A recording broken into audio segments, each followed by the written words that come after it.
We're on Twitch. We are currently live over on Kick, and now, hopefully, we are live over on YouTube. Hello, everybody. How is everyone doing today? I hope we are having a good day. I am back from my trip to Rome. I forgot to turn off a light. Be right back. There we go. Yeah, it's been something. The Rome trip was good. It was way too long. Very, very busy, but very, very good. I really, hate my timing. Every single time I have one of these trips, it seems like the universe just wants to screw with me for a little bit, because every single time I go on a trip, shit happens. Like, and I don't mean like, oh yeah, stuff happens. No. Shit hits the fan every time. Ugh. Hey, P66, how you doing? The little one is much, much better. Yeah, that was a bit of a scare. We figured out what it was. It was a severe viral infection, which gave her febrile convulsions. And at that point, it's hospital time, right? There's nothing to be done about it. Sadly, that made me miss some streams, but on the other hand, family comes first, and that should be the case for everybody. Hello, How Filthy. Hey, Alexander. Hey, P66. Hey, Mama Sugar. Hello, Specking. Hello, Iron Knight. Hi, Ali. Hey, Michael. Hey, Chicken Nugget. Hey, Kirito. Hey, Maria. And of course, hello to Frosty, who has already resubbed for 15 months. You absolute legend. Thank you very, very much. You are amazing. Riot Eyes, how you doing? Hope you're doing well as well. And Specking released their first version of the chat RPG game. Very nice. Congratulations. Very nicely done. I've also sent you a cheeky little invite, Specking, in case that didn't pop up for you yet. Just in case, right? But yes, many things have happened since I decided to take a little trip. And today we are going to be talking about some of them, because I think they are fairly important. One of the things that I will talk about is going to be monetization. Hey, Ash, how are you doing? I hope you're doing well. And the other thing that we are going to be talking about is, of course, the StreamElements mess. For those that don't know, I'll make sure to give you guys all the information that you need before we start. And then, before we do anything, can we just, for those people that know how crazy I am about this game, can we just all agree that Subnautica 2 has received massive props? 2 million sales in 24 hours is crazy to me. Absolutely insane. But apparently the game is very good. I've seen very, very little of it. I want to experience it myself. So yeah, if you haven't thought about getting that yet, might be a chance. Of course, it is in early access, to make sure you buy the game for what it has now, not for what it could become, because we don't know what it will become. Subnautica 2. Mama Sugar. I'll just pull it up quickly. So, for those that don't know, there was a whole load of drama around Subnautica, and now apparently it's released, and it's no longer under Krafton as a publisher, which is good.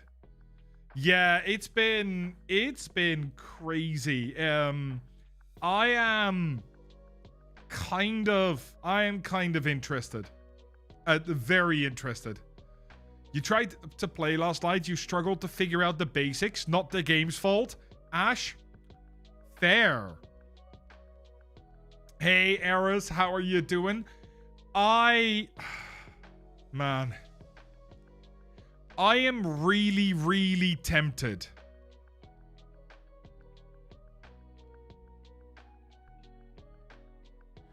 I am really, really tempted. And I think this is one of those games that I'm gonna have to play on stream right here while we chat about content creation and building your own content creation business and that sort of stuff. Because honestly, I kind of feel bad if I go and play it offline. So I don't want to do that, but I do want to play it. So I have to make a choice here. Hey, Alexia, how are you doing? I think I'm gonna start doing that next week. I think next week is gonna be one stream, by the way. Next week, remember, is one stream. It's only on Tuesday. Because then I will be at TwitchCon. And if you guys are going to be at TwitchCon, please come say hi. I would love to meet y'all. I'll have pins. They're going to be amazing. It's going to be good fun. It's going to be really, really good fun. Hey, Claudia, how are you doing? Hope you're doing well. Hope you're doing absolutely amazing. Hope you're having a good day. Oh, man, it's good to be back. But shall we have a little chit chat here? Hey, Pipits, how you doing? By the way, has anybody except Ash tried out Subnautica 2 yet? Because honestly, where should you be seeing that invite? It should be in your email. Specking. If it's not, I'm gonna have to have a little look-see. Because I did it. I definitely can see that there's a pending invitation for you. It should be in your email, or you can also find it in your creator dashboard. Hey, Zombie Slayer, how you doing? Hope you're doing well. Hope you're doing absolutely amazing. Hey, Lightling, how are you? How are you? Hope you're doing well. You played 1 and 0 and you get lost in the game? I do the same. I get completely lost in games like these, right? But for me, I have not played below 0. I've only played the first one. It helped you with StreamerBot, and have to thank you so much. Thank you very much, Zombie Slayer. That's very kind of you to say. And Maria, how are you doing? Hope you're doing well. Hope you're doing absolutely amazing. Zombie Slayer, thank you so much for the follow over here on Twitch as well. Getting lost in games like Subnautica is the point. You know what? Look. Getting lost in games like these is great. And I'm going to be completely honest. If you go into Subnautica or any game like this, and you just play the game and you are able to concentrate on the story and the goals and do that whole thing, honestly, I admire you. Because these are the sorts of games, Subnautica, Satisfactory, Factorio, Stationeers, Space Engineers, Icarus. I can keep on talking about these kind of games. The Forest, Sons of the Forest. You start a game, and if you don't go, ooh, squirrel, at least 5 times a day, like an hour, you're playing the game wrong, in my opinion. It's the whole goal is to get distracted, to look for things that you might be able to use that are not necessarily crucial to the game, and then discover the story along the way. That's what I love about these sorts of games.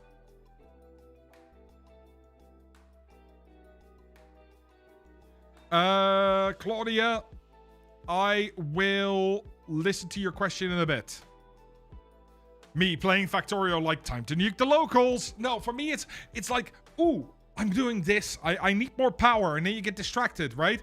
Because for more power, you need more iron, and for more iron, you need more mines, and for more mines, you need more power. So where do you start? Loving that sort of shit. It is fantastic. Hey, King. Hey, Grill Sergeant. Yes, Stardew Valley is a game like that as well. Lightling, you were planning to go to TwitchCon. You bought the ticket, but starting to look unlikely due to your budget for travel is going low and family telling not to go. Oh, that is... I'm sorry to hear that, but if you are there, please do just walk up if you see me. I'm 1.96 m, I'm 6'4", and yeah. Just... You'll recognize me. It's really hard not to recognize me. Hey, Sinister Chef, how are you doing? Oh, dude, I really want to play Windrose as well. Windrose is another one of those games, right? Valheim, Windrose. There was a recent one, Legends of Nera. Is it Nera? Also looks really, really cool. So, don't like any building survival game. I will spend hours in. I will spend hours upon hours in. And I will build random shit because it's fun. DJ Jacools, thank you so much for the follow. And Tundra Jazz, how you doing? Hey, Segev, hey, what's up? How you guys doing? Hope you're doing well. Hope you guys are doing fan-freaking-tastic. It is a good day today. I think you will recognize me more than I would recognize you. Honestly, possibly, but unlikely. I am terrible with recognizing people. How's my work trip? It was good. It was really, really good. But it was long and very, very busy. Frosty Pie, you have a win to share. You managed to sneak into an airport and weaponize a baby's cuteness to make a grown-ass man cry. Who, Frosty? I have no idea who you're talking about. You'll be in your superhero suit, all in blue with a lightning bolt. You know what? Then I will probably recognize you. I'm gonna be completely honest. Although there are so many people, I may just not see people. No, so the first game was not multiplayer of Subnautica 2. In fact, there was a Subnautica 1 multiplayer mod called Nitro, but it caused massive, massive issues with the game. It could desync so hard, you would not be able to see the bases anymore, or the story progression. And because the story progression wasn't synced, each person had to progress the story on their own pace. And yeah, people get stuck. Hard stuck. This one is native multiplayer, which I think that's cool. I genuinely think that's cool. Hey, Rob, congratulations on Twitch affiliate. That is fantastic. Yeah, I'm really looking forward to this one. You know what? I'm gonna be honest with you guys. I had no plan for Friday. Zero. I didn't get that far yet. So I think Friday we'll be playing Subnautica. And, of course, the usual, right? We'll still be answering questions. We'll still be explaining things. We'll still have trusty paint up as usual. But we'll just be playing Subnautica on the side because it's fun. It's free if you have Xbox Game Pass. I do not. I really should, but I do not. It's no. Not something I have invested in yet. But yeah, I'm really looking forward to it. It should be really good fun. Next Tuesday is your birthday, but you got nothing planned? I'll be live if you want to come celebrate. Hey, let's go specking. Hey, Saints, how are you doing? Hope you're doing well. Hope you're doing amazing. Oh, the new 007 is apparently also pretty decent. Hey, No Smoke, how you doing? Welcome in, welcome in. You streamed twice so far, and you don't know what to put as your first short for your platform? Wait. Sorry. You've streamed twice so far, and you don't know what to put as your first short for your platforms. Low-key stuck. Anything. If you have a fun clip, if you have a good moment, just put it out there. you are still in the very early discovery phase. You don't have to worry about getting stuff to get views, or you don't have to worry about growth yet. You're still figuring out if you enjoy this whole malarkey of streaming and content creation. That takes 20 to 30 streams. And then you can start thinking about, okay, how can I make this better? Start by just making content and getting into the rhythm. No matter how many views you get.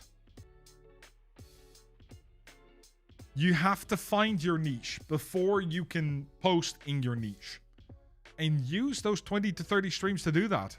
Hey, Adam, how you doing? Hope you're doing well. Hope you're doing absolutely amazing. You got back at 40k Darktide recently. I've been so... Ooh. You know what? I've heard good stuff about Darktide. Hey, Truck and Train, how are you doing? Hope you're doing well.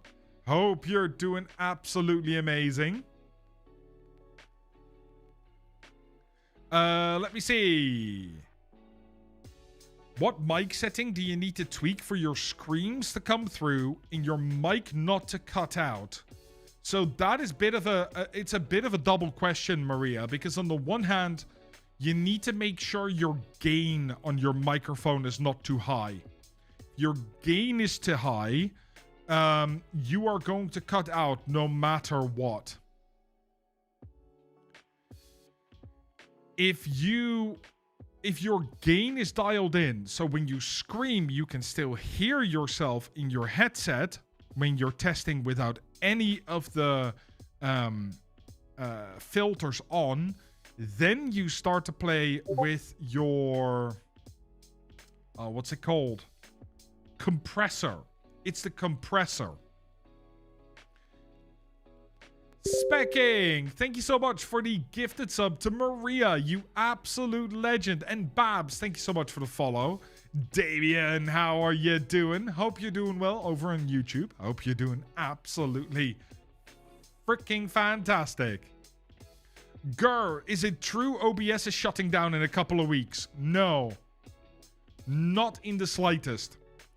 It might be that StreamElements is shutting down. OBS cannot shut down. OBS is an open source software. So people will always continue developing it. There's no problem there. The problem with StreamElements, I mean, I'll recap the whole reason we're talking about that right now in just a moment. But the reason why StreamElements might be shutting down is because they ran out of money. Oh, fantastic, Frosty. Yes, StreamElements. Yes, Segev. I'll explain the whole situation in a moment. Hey, Jay, how are you doing? Hope you're doing well. Hope you're doing amazing. First, though, let's listen to some questions. Mama Sugar says, what are the alternatives to StreamElements worth looking at? So, Mama Sugar, that is actually, if you look at the title of the screen, that is what we are going to be talking about. I'm going to show you guys some of the most important replacement things that you can use, and I am going to show them to you in sort of different levels of difficulty. Specking! Specking! Thank you for the 10 gifted. And just starting a hype train at level freaking 4. You absolute legend. Holy smokes. Hey, Chance. Hey, Phantom. How you guys doing? Hope you're doing well. Hope you're doing amazing.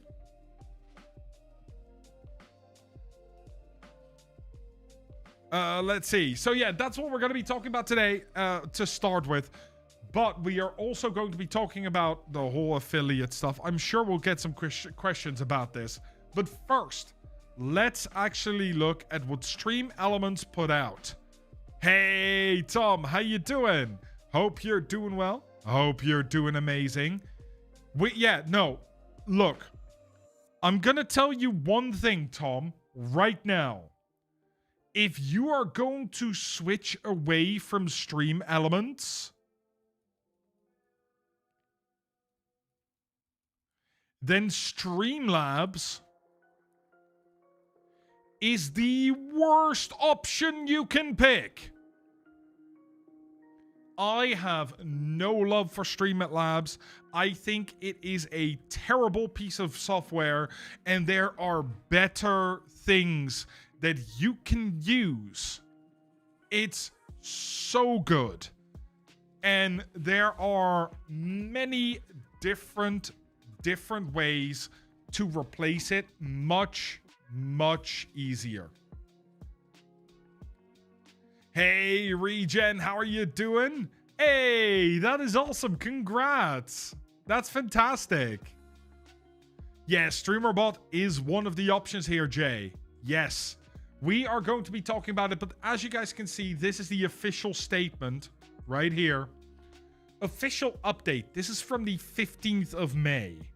We're in positive discussions with potential acquirers and working to find the best path forward for creators, customers, and our team. We'll share more updates soon. We've spent over a decade building for creators, and we'll do everything we can to keep supporting this community. However, we have already heard rumors that their team is being fired.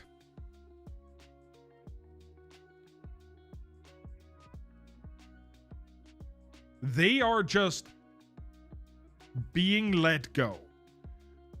For creators, they have never been good. So much so that repeatedly they have received massive feedback, like negative feedback storms from creators who... How do I explain this? Who do not enjoy the value that they offer in their sponsorships. And we've been talking about this many times as well. Just a Creeper, let's go. Hope you're doing well. Yeah, rumors that creators talking about not getting their payouts being super low. There is just, it's really bad for many people. And the fact that Regen, thank you so much for the resub, you absolute legend. Much appreciated. The fact that creators and customers, by the way, is in two different categories shows you that you, as the creator, are not the customer. You are the product. And that is a general thing when you're looking at free software. If you are not the customer, you are the product. Damien, you finally reached affiliate. Congratulations. You switched from World of Warcraft to survival games. You know what? I get it. I get it. And Pipbits, thank you so much for the Prime sub. You absolute legend. And Mama Sure, thank you so much for the 500 bits. Thank you very much. Tuna Wing, 15 stream streak. Let's go. How you doing? Hope you're doing well. Hope you're doing amazing.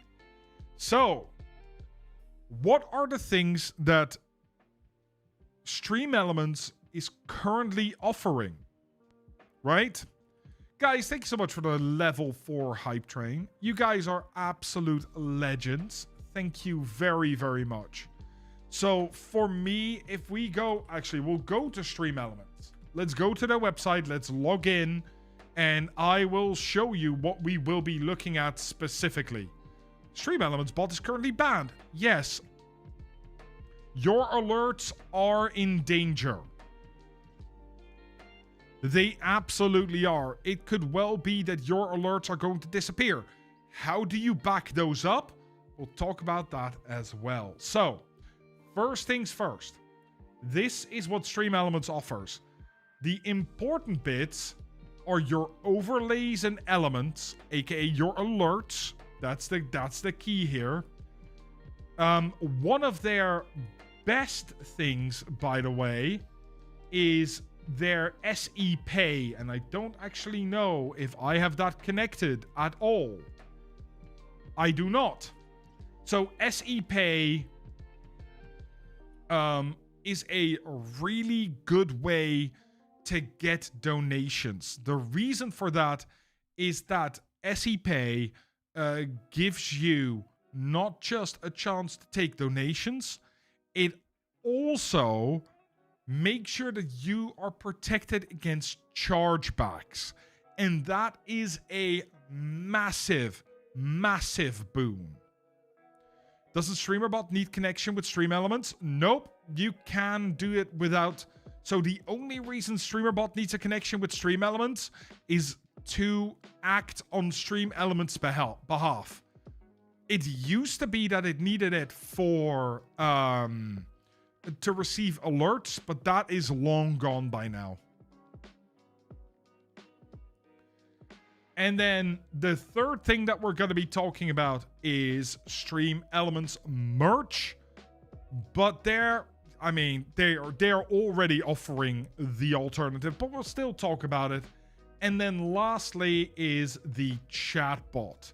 So the chatbot is the last thing that we will be talking about, because I think this is something that we can very, very easily solve. Hey, Fluff, how are you doing? Hope you're doing well. Hope you're doing absolutely amazing.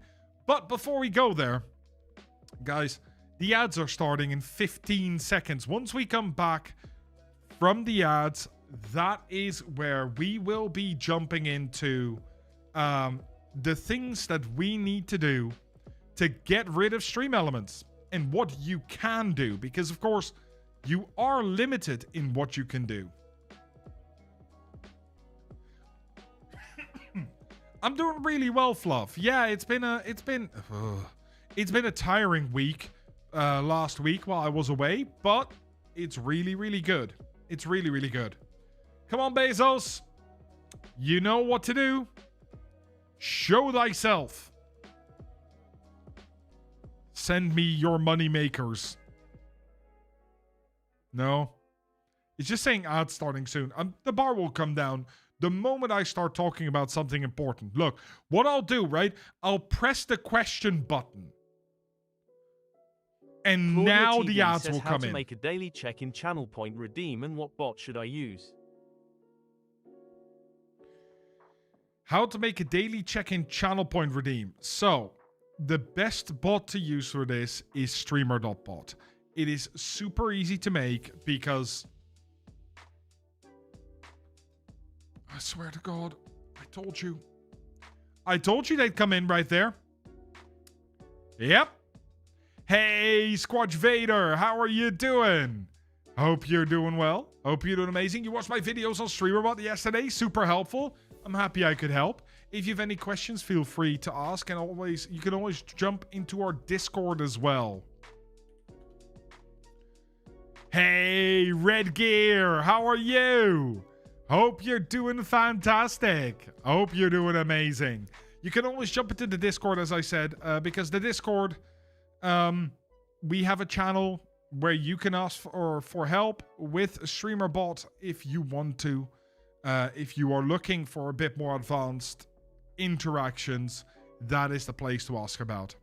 Yeah, I will continue answering the question in just a moment, because that works. How you doing, Red Gear? Hope you're doing well. Hope you're doing fantastic. Loved seeing your stuff on Twitter, by the way. Really nicely done. Hey, that is awesome. What was my favorite thing in Rome? The Colosseum. I mean, it has to be the Colosseum. It was just gorgeous to walk by. Didn't even go inside. It was just amazing. Think you saw something on my website where you offer different StreamerBot commands? Yes, with some free with a code and some paid. No. So if you want to get my commands, right? You go to my website, you go to Stream Shop, You go down to free assets, and these are all free. Everything is free. So you can just download exactly what you want to use. So, channel point predictions, StreamerBot chat action, quick actions, the shout out, the hype train widget, all this is completely free. The only thing that you have to pay for, technically, is if you want one of the overlays.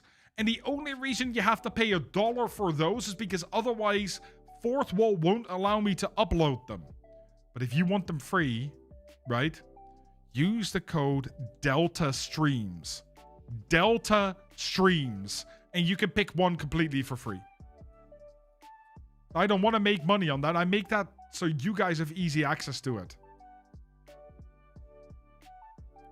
Grr, OBS is not closing shop. It's StreamElements. Hey, Papa Shanks, how you doing all the way from Oz? I'm happy that we are able to help. I am so happy that we are able to help. I did enjoy Italian food. I had some really, really nice pasta. The family's doing well, Regen. Yeah, they're doing fantastic. Okay, so as I was saying, the best way to make a daily check-in command is just by using StreamerBot. StreamerBot is your one way that makes it easy, because all you need to do is if you want a command, it's even easier, right? But if you want to do it as a channel point redemption, you go into your channel point rewards, you right click create reward, you can call it daily check-in, as I have already done, and then you go cost whatever, how many channel points you want. Let's say it's 51,000, I don't care, and you set it to max 1 per user per stream, and you're done. Now you don't have to add anything else. You don't need a global cooldown. You don't need... People can just redeem it once per stream. Now, how do you then make it count up, right? How do you put in chat that it counts up? Well, to do that, that is the part that is a little bit harder. So what you do is I'll just make a test, right? In a test group. I already have test. Now I have another test. It's fine. So what you can do is add... Can I zoom in? I can zoom in. Add core. And then you go globals. Global set. And in your globals, what you're going to do is you're going to say global destination user redeemer. So this binds to each person specifically. For variable name, you just call it daily check-in. And then you go increment 1. And then you click OK.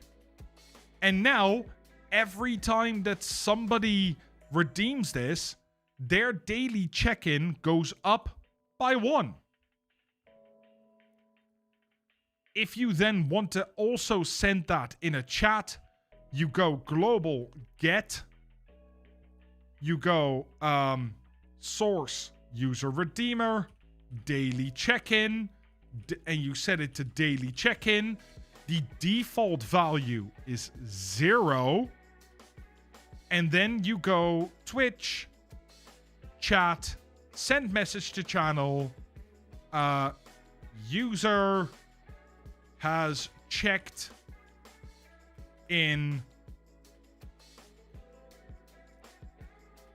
daily check-in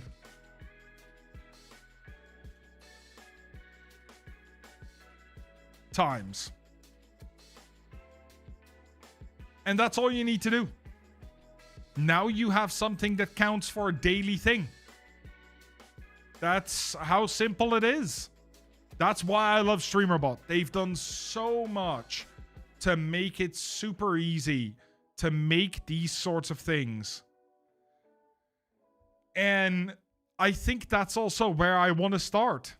Like, If you are going to find an alternative for StreamElements chatbot, use streamer.bot. It is your one-stop shop. You could do literally everything. Everything that you could do in StreamElements in nothing but OBS and StreamerBot. Why does everyone hate Streamlabs? Everybody hates Streamlabs because they're a scummy company. Twice they have made a new product. Twice they have tried to promote that product. And then twice to promote that product, they made a website which was completely copied, including the reviews from one of their competitors. On top of that, they charge money for things that they really don't need to, such as multi-streaming. And it's also just worse. Like, it costs more resources on your PC than OBS does because there's so much bloatware. It's just not needed.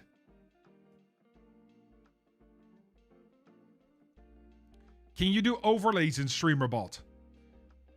Not directly. But if you look at all my overlays, my little bot, my ad widget, my hype train widget, all that stuff, that is just StreamerBot and OBS. Like, I can literally show you, this is the TTS bot. This is it. And I've built that all of it exists in StreamerBot. And it's great. And it's super easy.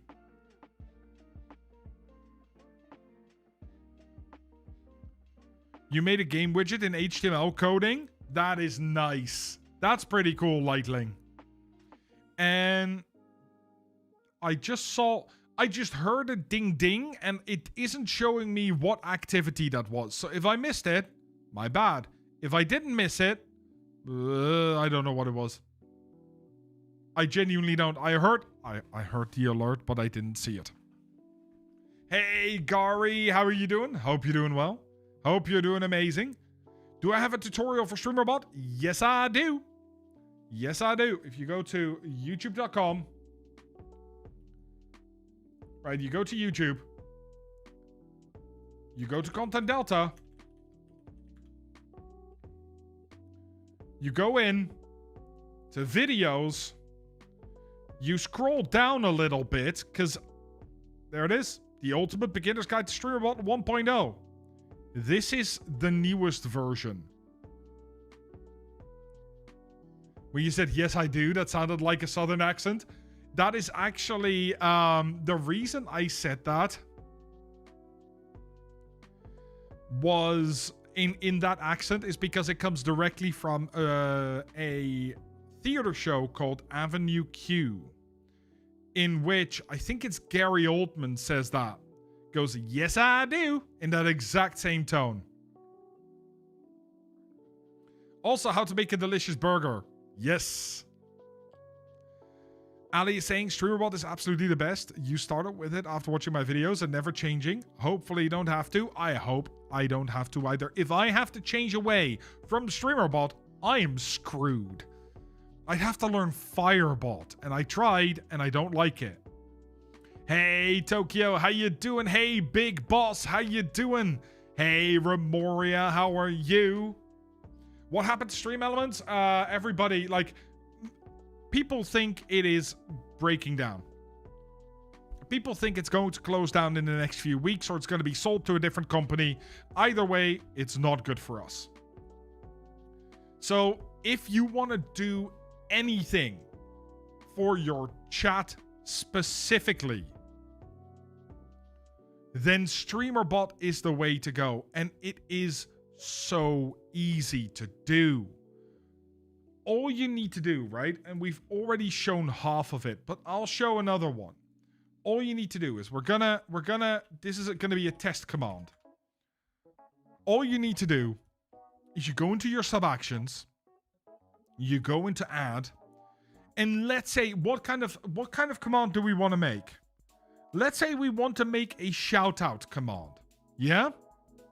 Then all we need to do is you go add Twitch, chat, send message to channel. And we're gonna write the shout out. Hey everyone, go check out this amazing streamer username. They stream. Let's go with game. They last streamed game over at https://www.twitch.tv/user. Now all I need to do is click OK, go into my triggers, core, commands, command triggered, create command, exclamation point, test shoutout. You can just call this shoutout if you really want that. Hey K9, how you doing? Hope you're doing well. Hope you're doing absolutely amazing. And then here you say test shoutout, test SO. If you want multiple ones, you can also write them each on their own line. And then you say only moderators can use this, or VIPs as well. Up to you. Go OK, OK. And now if I go in and I do test shoutout, it's not going to work. In fact, it will pick me. So we are going to need to fix that. And the first way we are going to fix that is by actually giving this a target. It is utter nonsense. It is. How are you doing, Sherry? First things first, we are going to add Twitch user, and now it's underneath my head, but we're going to use get user info for target. And then we are going to go with target, or we are going to go with input 0. The reason we are going with input 0, that is going to be the first thing that happens after I write my my command. And then instead of using username, I am going to use target username. And instead of user, I am going to use target user. So now when I test shoutout, and let's try utter nonsense, it should show exactly, yeah, there you go. Utter nonsense is amazing. They played Librarian, Tidy Up the Arcane Library with a link to where you can go to. And it works perfectly. Oh, I'm being... Slight Bubba invasion. I'll be right back.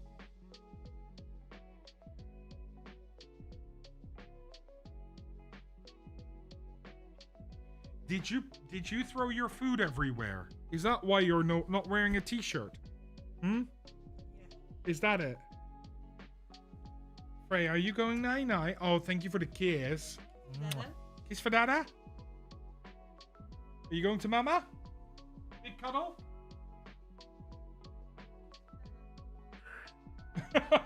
You can't climb over Mama. Bye-bye. Dag dag. Mwah. Oh, you want another cuddle? You want another? Come on then. Ah. Oh. Hello. Hello. Don't do that. Don't slap the microphone. No. Dag, dag. Dag, dag, Freya. Dag, dag. Go on. Time to go up. You go walk. Dag, dag. And no, you really need to go to bed now, Freya. It's night-night time.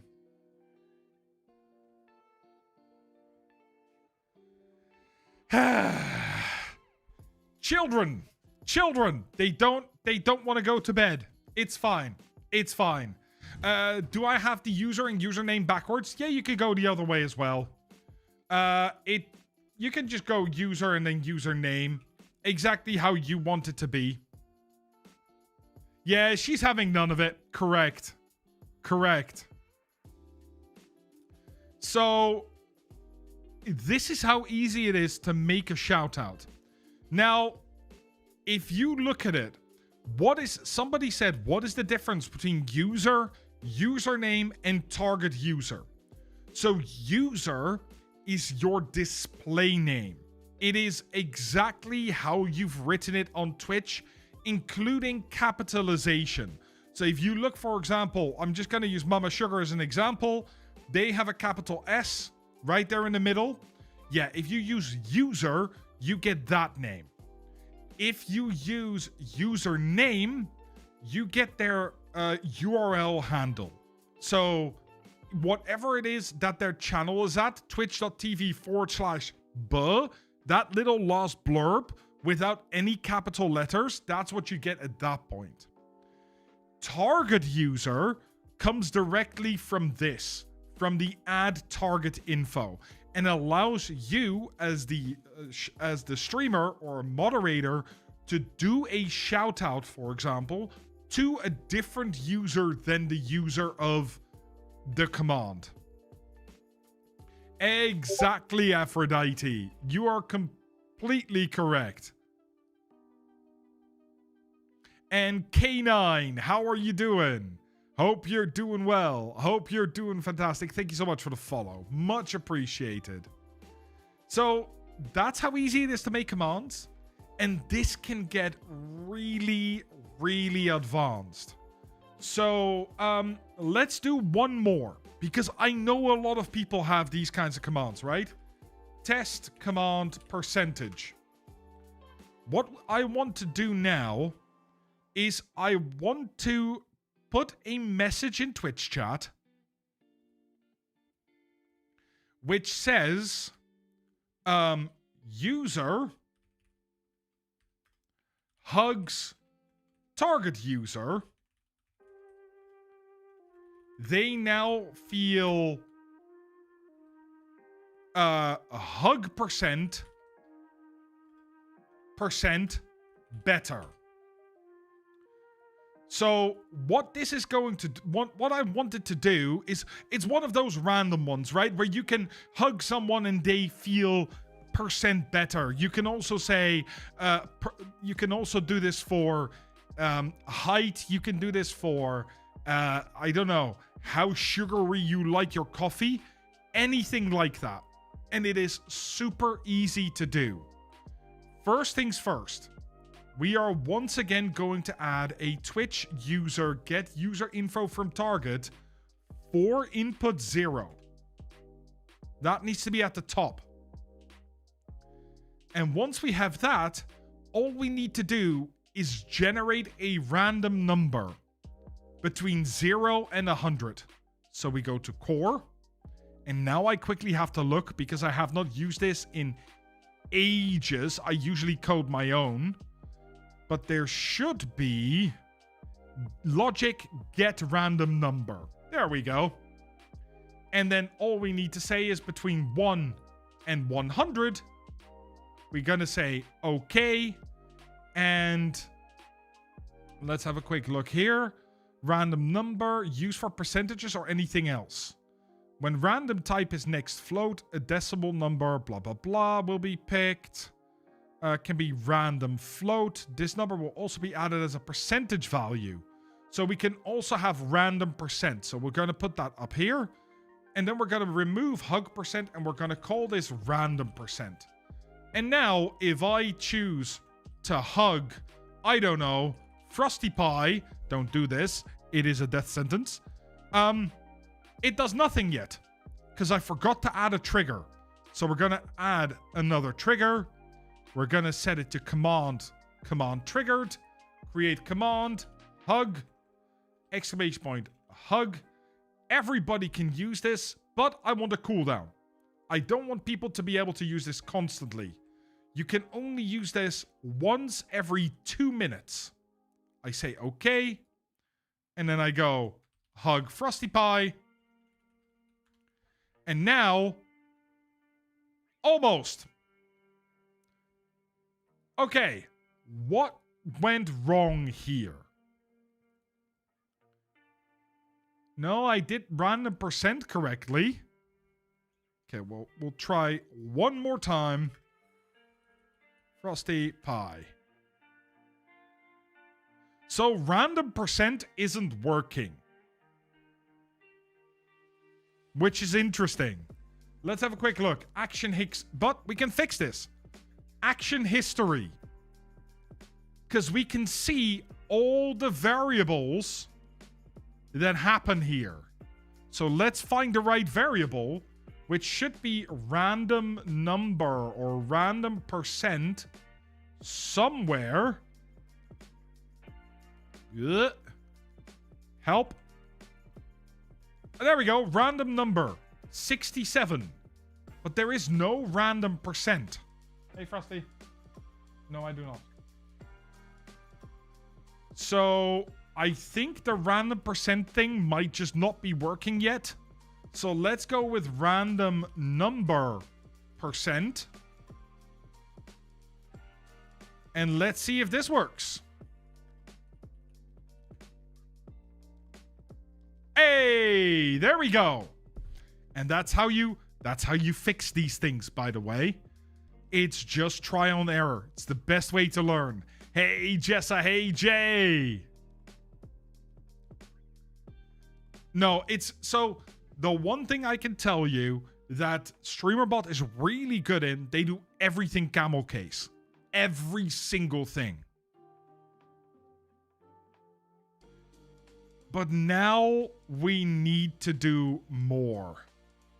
No, there's not an extra percent in the code because what I wanted to do is I wanted to grab the random number and then show a percentage.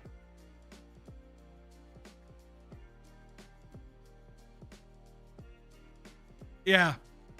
Camel case used to be the standard encoding and it still should be in my opinion. But this is just the basic stuff.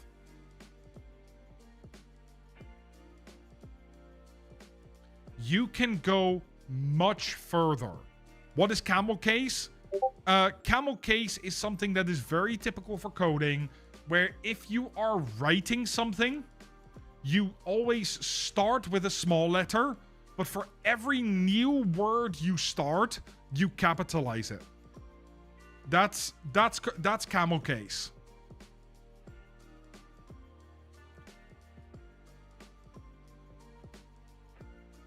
Thank you. You are the best. Frosty brought me water. Let me see. StreamElements bed. Will you show how to render a chat message with StreamerBot? What about Pascal case? I prefer camel case. Then again, that's how I learned it, right?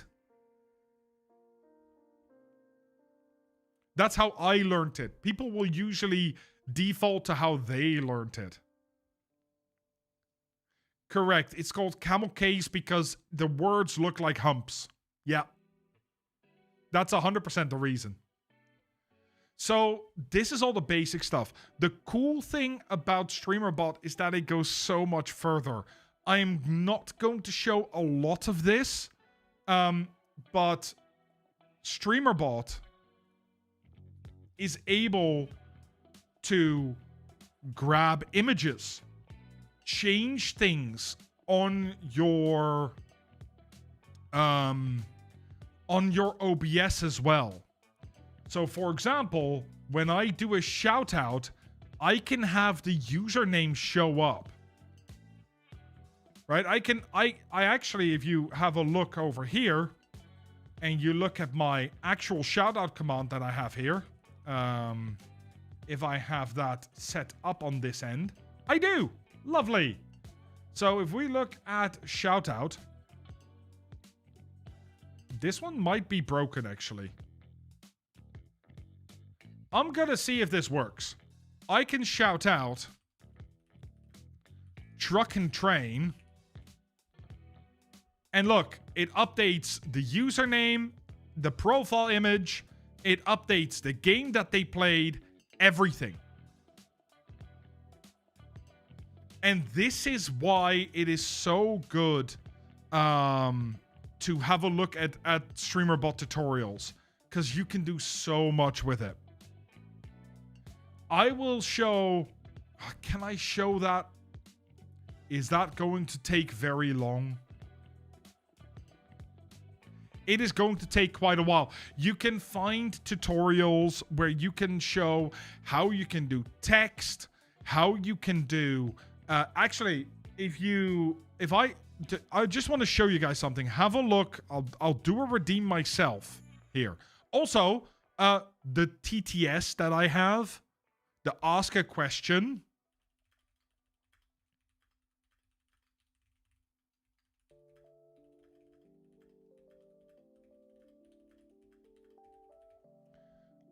If I now ask that question and I play it. Content Delta says this is TTS set up with Streamer Bot. You can set it up using one of my videos. The bot, the way he speaks. Also, you can choose to make the text be written. There is so much that StreamerBot allows you to do. But if you're just looking to replace StreamElements bot, it is pretty much the same and super, super easy. Super, super easy.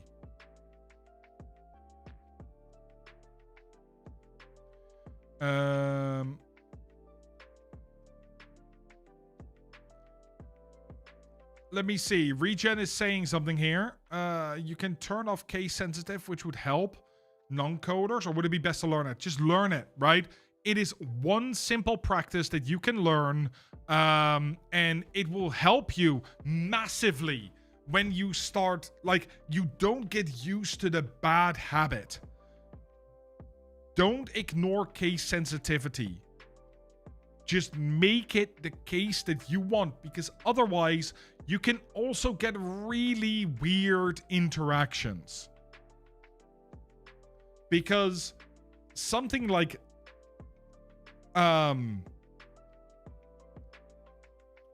let's take your name, for example. If I would have a command, which is !regen, which takes one number off my death counter, and I also have a shout out that's !regen to shout you out, for example, then these will now clash.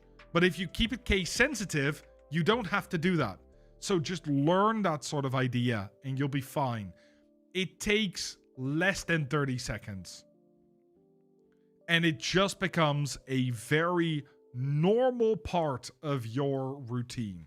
I can highly recommend just sticking with it. Hey, Jacools, how you doing? Hope you're doing well. I hope you're doing absolutely amazing. And look, the hug works. I am gonna disable the hug because we've now seen this. And it really was just for testing purposes. But this is what I mean. Like, StreamerBot is such a strong piece of software, and you can use it for so many things. It's one of my favorite things. Are we going to cover chat widget? Yes, we are. Which I will actually cover next, because it requires StreamerBot. You can't get the widget to come up, that megaphone? Wait, you mean the little shoutout widget? So if you can't get the megaphone to show up, you've not extracted the files correctly. If it doesn't pop up for you,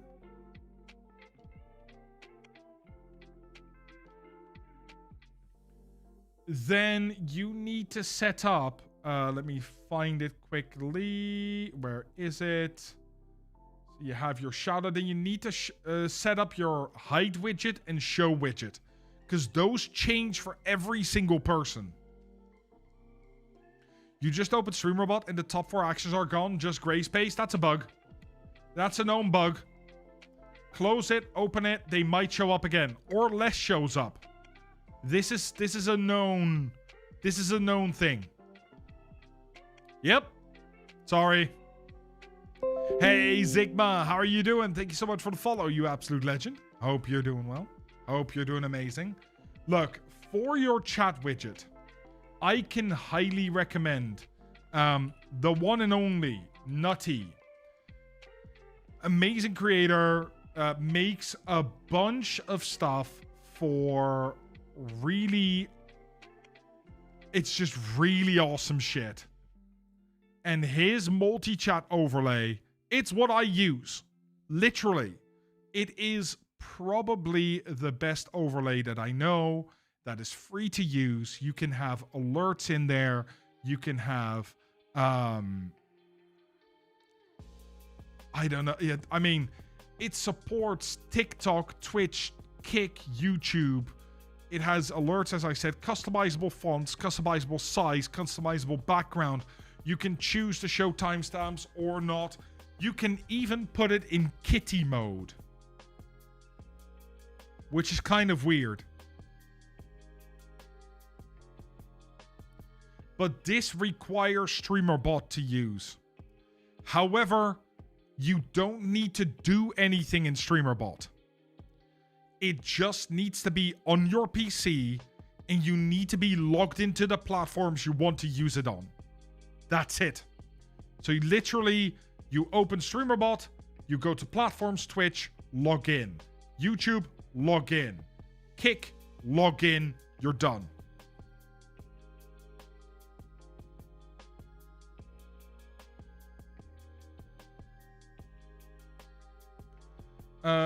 Let me see. Hey, Keith, how are you doing? Hope you're doing well. Hope you're doing amazing. You need a Windows PC? I mean, there are other options, Segev, absolutely. But I use Windows, right? So I don't know very well what the other options are. I do believe, I'm not sure about this, but you can check if there is a Linux branch of StreamerBot as well. Which, I don't know, if you have a Mac, that might still be a problem, in all honesty. Yeah, Miss Aphrodite, that's what I was showing earlier. If you can't see some of your actions, just like this, close it, open it. See if they come back. Otherwise, you should be able to just mouse around with your... Or sorry. Yeah, just up and down with your arrows once you've selected one and they come back. Hey, Brutus. How are you doing? Hope you're doing well. Hope you're doing amazing. Quick question over here from Jessa. One of my mods hates me using StreamerBot, says he can't create or edit commands for it in Twitch. So you feel you have to have StreamElements for him then. Should I just tell them I don't need them to do that anymore? So, Jessa, genuine question.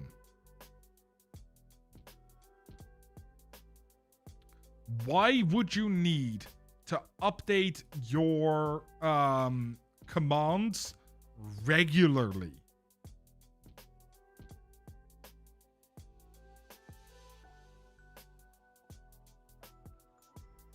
Hey, Tickle Bitties, how you doing? I'm doing very well. I'm doing absolutely amazing. Hey, Virus Nick, how are you? Hope you're doing well. Hope you're doing fantastic. Because usually, and this is just showing the power of StreamerBot at this point. You can just do this very, very easily. You can make commands that allow them to update stuff.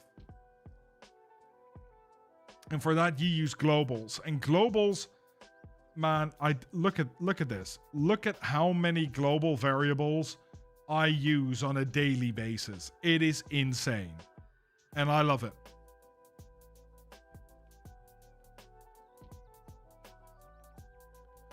Honestly, Jessa, at that point,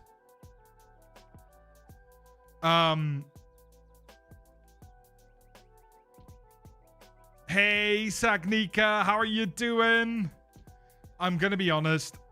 At that point, what you want to do is just make a channel in your Discord, set it so they can put in command ideas there and possibly text and then you make them in between your streams. That's what I would go with.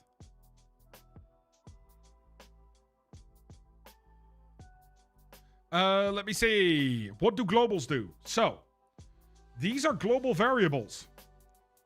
Global variables are very useful because I can transfer them between different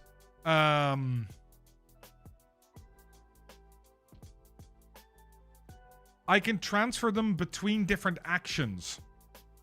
And on top of that, I can make it so that they save between two different boot ups.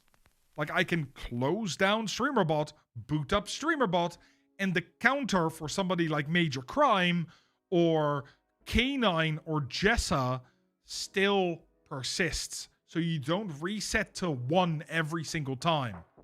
Now, that is great, but what is even cooler is that I can do that specifically for different people on Twitch and YouTube. So if I open my global variables over here, open, please. There you go. Then I can go over to my globals. I can go to user globals, Twitch, and then I can go to, for example, Sagnika, and I can see that Sagnika has checked in 96 times. But this uses the variable counter check-in. Funny enough, if I look at Brutus the Dad, I can also see counter check-in, and Brutus has checked in 4 times. And you can do this for every single person. And that is why StreamerBot can be extremely strong. Are you going to cover replacement for StreamElements, SE Live, Multi-Stream, and Vertical Canvas? Yes, I am, Alien. I am indeed. Hey, D, how you doing? Hope you're doing well. Hope you're doing amazing. Thank you for popping in. So, in general, guys, I'm just gonna highlight it again. Go into the Discord. When you need to pick your channels and roles, pick streaming. And if you scroll down, there is a StreamerBot channel where we can talk about how to create stuff. A lot of this is asking help for my widgets, which is great, but not 100% what this is meant for. If you need help making stuff in StreamerBot, you want to learn StreamerBot, anything like that, jump into the Discord. We can help you. We have loads of people that actually know how this shit works.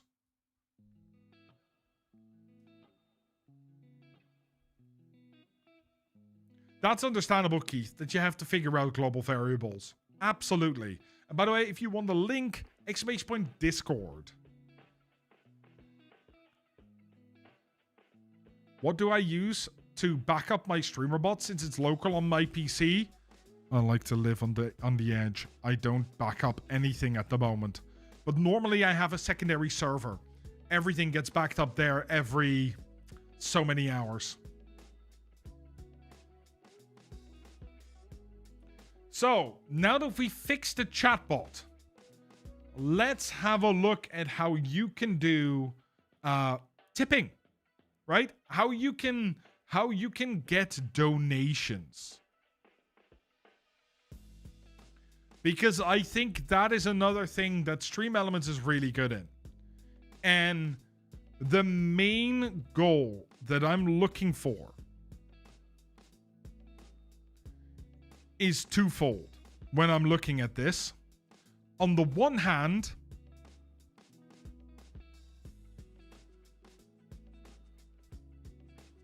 I want it to be safe. So we can't just use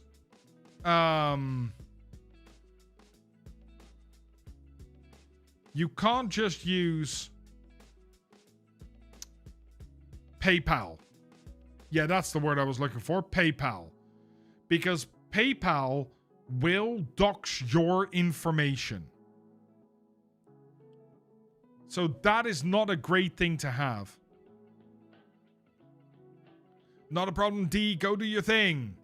And Miss Aphrodite, what's happening to StreamElements? They're most likely being bought over or go away. Do not use PayPal directly.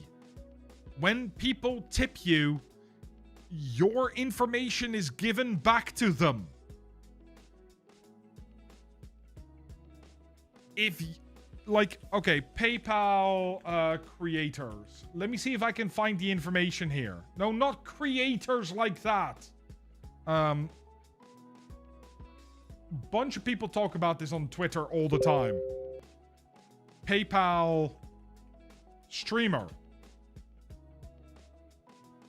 No, Holly, I'm not looking for what you're looking for at the moment. People do not say it right now. So what happens is if you donate to somebody on PayPal, their information is returned to you in an email. So if your email or if your PayPal is your personal PayPal, they get your legal name. They get your legal address. They get everything. Do not use PayPal. The second thing that I want to look for when I look for a tipping thing is I want to pay like small fees, preferably 0, but at least small. And I think the best option that I have found to take over is Ko-fi. There's Patreon, there's Ko-fi, there's like what's it called? Fansly or something like that. There are loads of them. But I think Ko-fi is the best one that you can go for because of the fees. Pally.gg, does that still exist? Sorry, it broke a while ago. Oh, it works. Okay, so Pally.gg is then also an option. These are the two options I go for. So Ko-fi is really, really nice. You can connect with PayPal, Stripe. You can edit it. You can make it the way you want it to be. But the important thing is their charge. You pay 5% per transaction. So this is like Kick's 95-5 split. If somebody gives you $1, you get 95 cents. Which is pretty decent, in my opinion.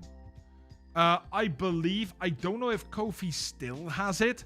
They used to have a gold standard or gold membership where you pay $10 a month and then they did not charge anything when it comes to percentages.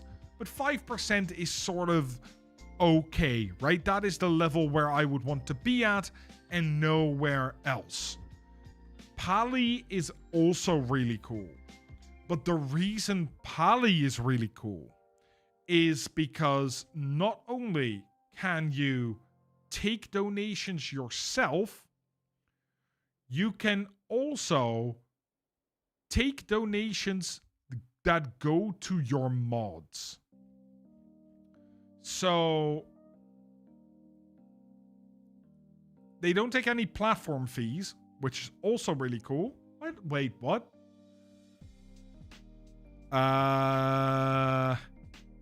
They take 0% platform fees. Interesting. The only thing that I sort of have a problem with when it comes to Pally is that they've recently been bought out by other people. A new company has taken control of this. But it is really cool. So if I... God, can I still access this? 1 second. Hey, Code with TD, how you doing? Was it this? Sorry, I'm trying to figure out how I did this again. I want to show you guys how the website actually goes, how the website comes to look once you are done with it. I think it's this one. Yeah, there we go. So why did this one not work? So this is one I set up a while ago. Ko-fi does still have the gold option. But to be honest, if you're making enough donations that it costs $12 a month to get rid of the 5%, you are making $2,400 a month? So the gold option is worth it once you make $2,400 a month through Ko-fi. No, that's not right. Wait. No, that's not right. It's...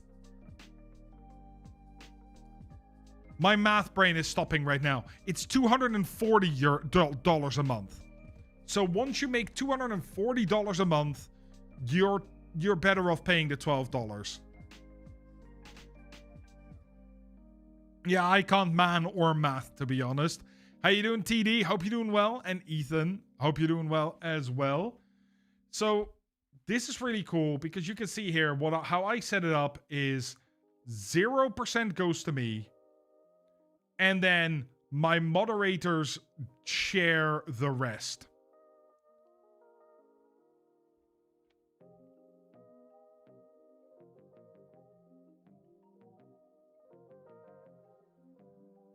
I will have a look after the stream, TD. How can a company charge 0% and still be in operation? See, that's also what I'm considering as well. I am not sure how they do this. And I want to figure out... Because they need to make money somehow. So there must be some way that they're making money. And I don't know how. So, how then? That is something that I will have to have a look at. Because I don't know that. And there's one more option, by the way, that I will highlight. The only way we make money is if your supporters leave a completely optional support to PaliGG at checkout, taking a bet on the generosity of your audience to keep this service operational. So we greatly appreciate your help, encouraging folks to share support with us. There we go. Now, this is Fourth Wall. Hey, Kamikaze Panda, how you doing? Hope you're doing well. Hope you're doing amazing. And Amanda, sorry, I've been a bit preoccupied here talking. Thank you so much for the sub. 15 whole months, you absolute legend. Hope you're doing well. Hope you're doing amazing. So, Fourth Wall is a double whammy. The first thing being that Fourth Wall is also going to be the thing that I suggest to replace your merch store. They already do it through Fourth Wall. And the nice thing about Fourth Wall is they are actually fairly cheap. They sell from the US, from Europe, from Australia. So often you can avoid these huge fees, import fees that you pay when you are on something like Fourth Wall. Or when you are ordering merch from creators, and their shirt quality is amazing. No, all their quality is amazing. What you do is you go into your products, right? You make a product, you design a product, and what I usually do is let's say that you want to make a t-shirt. You go to apparel, you go to t-shirts, and you just scroll down. Ships from EU, US. Like, that for me is the most important bit. You can also say Australia if you want to. And then you go, oh, I can take any of these shirts and they will be sent from either the EU or the US or Australia, depending on where the person orders. They are really, really nice with the stuff that they do. But What they also do is one, memberships, so like subs, but they, I think, also do, I quickly have to check this, where that might be, and I don't want to dox myself, so I'm moving it to the other side. They also do donations.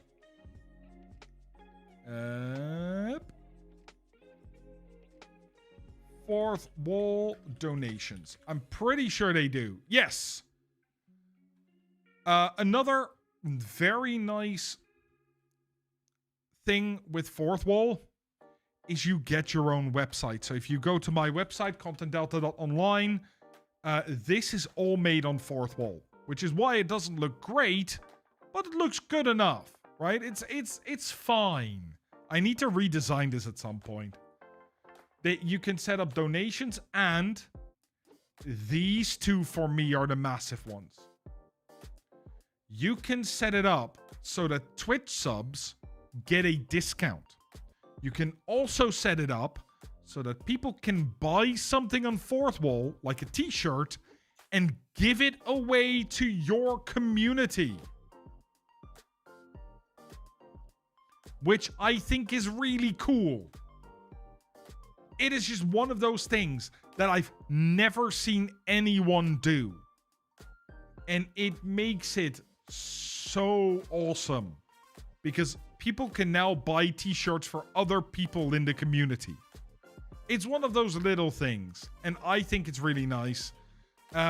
It also integrates with a bunch of other things. Have a look at it yourself. See what works for you. That is the main key here. So, now that we've looked at merch and we've looked at your donations, there really is one more thing that we really need to look at.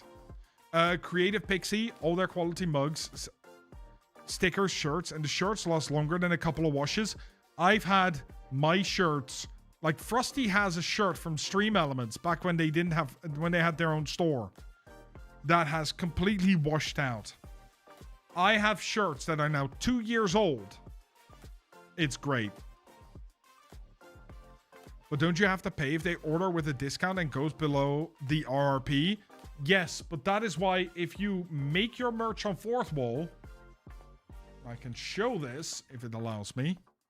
So, nope. I need to go here first, then start. Oh no, then log in, don't I? Log in. So if you look at your products, and I'll just pick one of my t-shirts, right? The embroidered t-shirt, for example. You can actually see, and I'll show this openly, how much profit you make per sale. So, yeah, if you order my 4XL shirts with a discount, I am going to have to pay money back.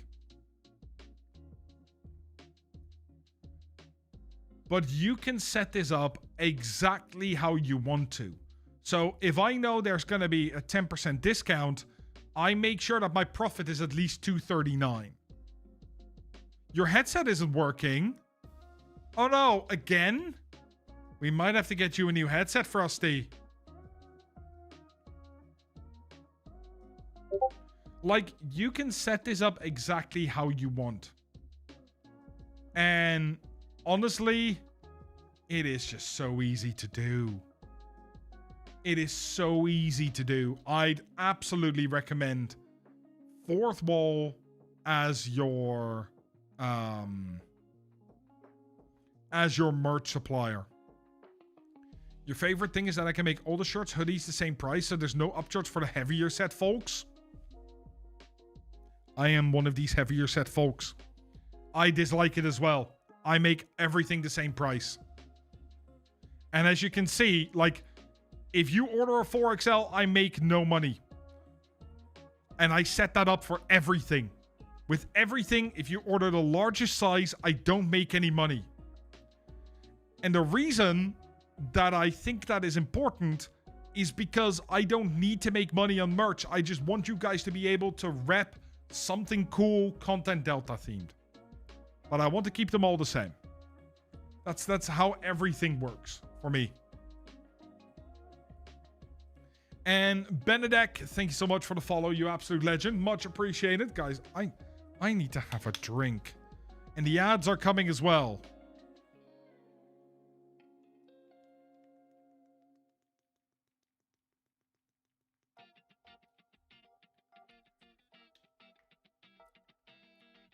Upcharge the smaller sizes? No, I just set a fixed price based on the biggest size. And that's what it is, right? Everybody pays the same. I'm not gonna make, I'm not gonna say I wanna make $6 on every shirt, because that's not why I'm doing it. But while we are in ads, let's ask a question. Gary_Ferret says I've had an issue for a while where I can no longer get StreamerBot to include the name of the game I'll be playing in my Discord going live notification. How can I fix that? Put yourself as use get target user info for yourself, and then that will work. So what you do is you go into StreamerBot, and whatever you're doing, right, when you put in a Twitch add target info, just put yourself. And when you put yourself, that will fix it, because it will always pull the game that is your category. I have saved. Didn't need to save it, but I have saved. Thank you, Benedek. And that's the easiest way to solve it. There are other ways, but that is the easiest.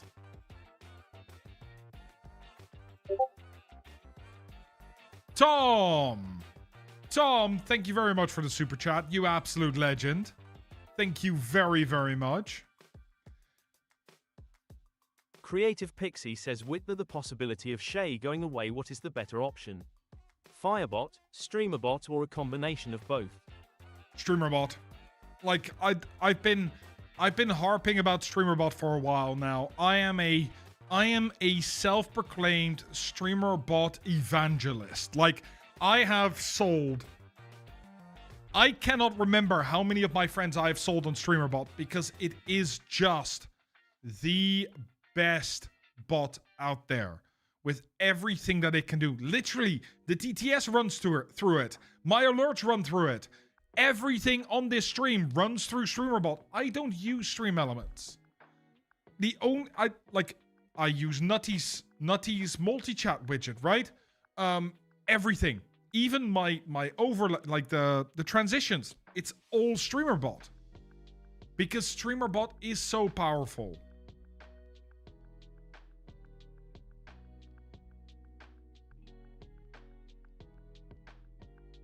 You're just gonna go hide in a bush right now because moving from Firebot is daunting? Do it. Do it. Do it. Do it. If you can, do it.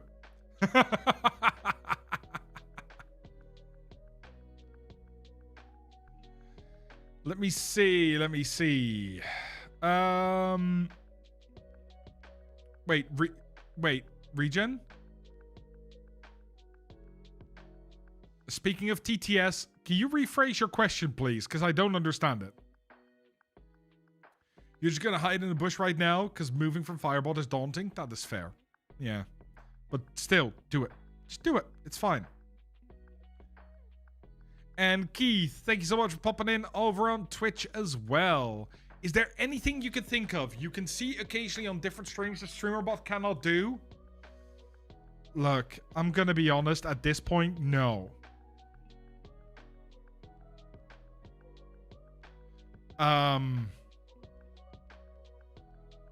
At this point, no. And the reason for this is because it's not just me working on StreamerBot, right? You have people like Nutty, who has made a bunch of things for StreamerBot. And when I say a bunch, it's a bunch. You have people like StreamUp, who make a bunch of things for StreamerBot. Who are constantly coming out with really cool stuff, usually using StreamerBot. You have people such as Gale Level. If you guys don't know Gale Level is another creator on YouTube who does a bunch of OBS and StreamerBot stuff, 3D alerts. Go check it out. StreamerBot has been adopted by the larger community in such amazing ways. Andy Lippy is StreamUp. Yeah. StreamUp is the company that Andy Lippy behind. How do I say this? StreamUp is the company that is Andy Lippy's company. Anyway, it's the same thing. Osu Phoenix. I don't know this person. Wait, maybe I do. Is that the yeah, I do know them. Yeah, they make a bunch for it as well, right? There are so many people that make awesome stuff for StreamerBot. So I can just write them in chat, Miss Aphrodite. So there is Andy Lippy / StreamUp. There is Osu Phoenix, as was just mentioned. There is Nutty.gg. Hey, Keith, thank you so much for following on Kick as well. There is myself, of course. I make stuff for it as well. There is Gale Level. And there are so many more. Just YouTube it. Just Google it. There's so much. There's a lot of great information. Will this mod... this VOD will be available. Yes, I'm going to leave it up. Hey, Benedict. Thank you so much for the follow over on Kick as well. Much appreciated. Much appreciated. Bearded Ink. Yep, does it as well. There's just so many. And the cool thing is, look, I don't know if... I just want to show you guys something, right? So Red Gear was in chat earlier. And I just want to highlight one of Red Gear's posts that I saw a bit ago. And it was... Look. That's loud. Made in StreamerBot. A spinny wheel. They also made something else, which I think that looked really cool, if I can still find it. It's so far back. Wait, how far back is it? How far back am I gonna have to scroll for this one? So Red Gear also made a transition. Have I already gone past it? Maybe I'll... Red Gear transition. Let's see if it finds it like this. Yeah, there we go. Look at this. Like, this is OBS. And some plugins. And StreamerBot. There's the StreamerBot.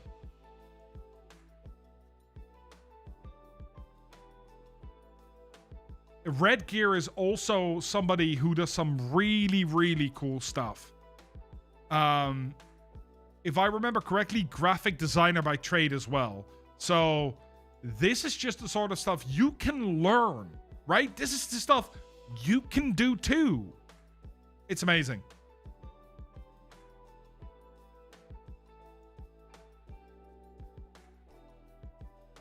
Let me see. Big Scoobs, how you doing? Hope you're doing well. Hope you're doing absolutely amazing. Oh, wait. There's a question I need to answer. Because I can answer it right now. Says, thanks for the stream. Hope you stay well and hope you stay amazing. Thumbs up, medium. Thank you very much, Tom. Much appreciated. Much appreciated. You do take content from all the guys from us that made it. All you guys made a StreamerBot, and you should, right? We don't make the like. If we put it on the internet, we are putting it there for you to get inspired. 100%. So please, if you see something you like and you want to use it, or you want think that's a cool idea. I know how to twist it so it works in my stream, use it. Please use it. Real this is the question I wanted says, to I would get like to. to find a currency system to use in StreamerBot that integrates across all the platforms. I cannot find one yet. Can you point me in the right direction? Yes, I can. Stream up. Products. Currency core. So they are paid if you look at the gamble, the heist, and the slots, but the core is free. That one you can do. Absolutely. And it is a pretty cool.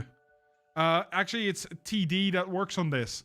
And TD has been a long-time friend of the channel. I met him last year in TwitchCon, and he makes some really awesome shit. And this is one of them. Please, go check it out. See how it works. Again, works with StreamerBot. Bunch of triggers. Works for Twitch. Works for YouTube. Works for Kick. Go. How do I do TTS or StreamerBot? It is a mess. The best way that I can give you is to just have a look at... Oh, Satisfactory 1.2. Guess what I'm playing again? Sorry, that just popped up. I had to go to my videos. And then you go down and you find my TTS video. There it is. And what you're going to do is you are going to watch this and be very careful. You need to use StreamerBot and Speaker.bot together. And that shows you exactly how to set it up. That. It is not easy, so make sure you pay attention. Also, I have 1,002 unread notifications. Not dealing with that today. Hey, Exeldro, how are you doing? Hope you're doing well. Hope you're doing absolutely fantastic. Is this for switching from StreamElements to another bot? Yes, it is. Yes, it is, Ryzy. That is exactly what we're talking about.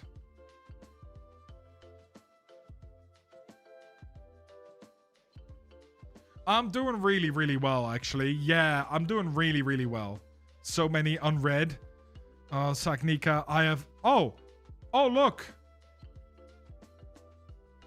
I want to show you something, Saknika.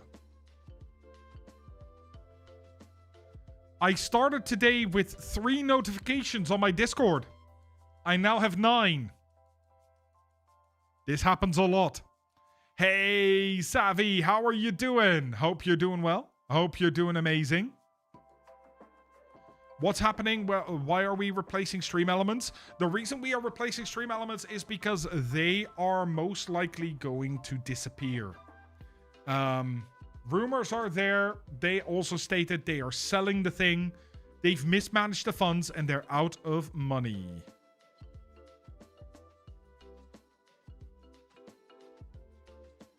Is it paid bot? No, it's free. Everything I do is free. Well, I say that. It is... Sorry. It is freemium. AKA, it is free. However... If you use it too much, you have to pay for it. But that is, like, you can have 1,000 TTS messages every single month, and you would still not have to pay for it. Doesn't SpeakerBot only work with Twitch? Nope. It works with everything. It works with YouTube, it works with Twitch, it works with Kick.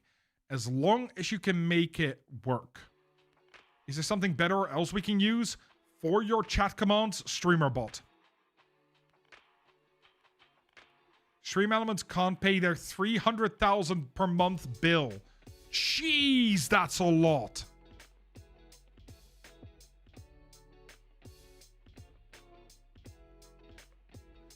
Then why did you have to send pics of your hairy toes? Because I like Alolan Diglett. Sorry, Alolan Doug Trio. Yeah, it's just how it is. sometimes... How do we feel about Ko-fi? Ko-fi is fine for a donation platform. Ko-fi and Pally.gg are my suggestions at the moment. Is it actually going to go away? Even if it doesn't go away, it's going to be sold. At which point, their company structure is going to change, and you don't know if you will have access to everything. It's best to just move off of something there.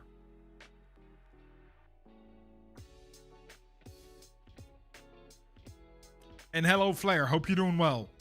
Yeah, nope, that's also something to be considering, Savvy. But the nice thing is, it is super easy to set up if you use something like StreamerBot. And I really should just keep this page open. Nutty's multi-chat overlay.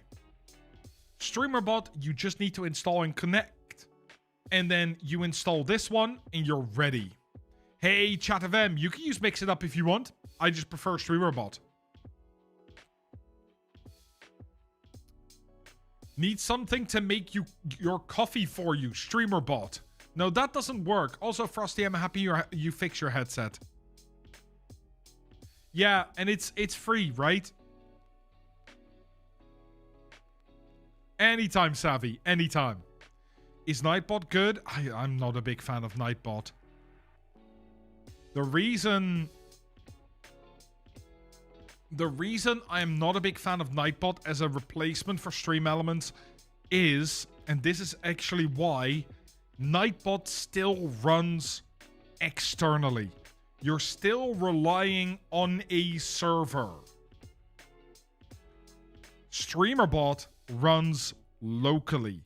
Everything runs on your computer.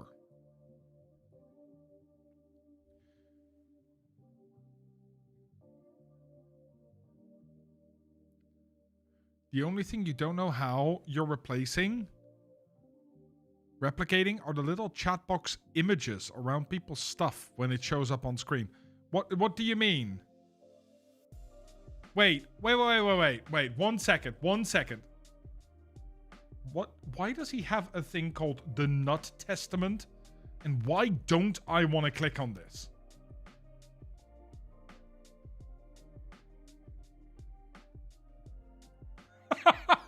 Okay. I just want to do something here. I want to show you something, Saknika. Because I think it's important. Let me just... Give me 2 seconds, guys. Because I think you can do this.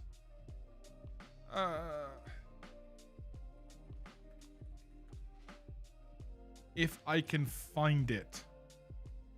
Because that is always the question.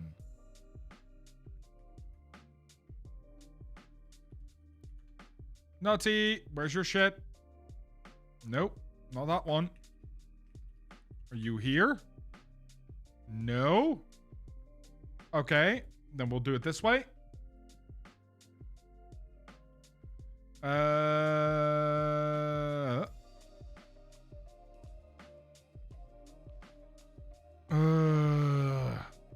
Why?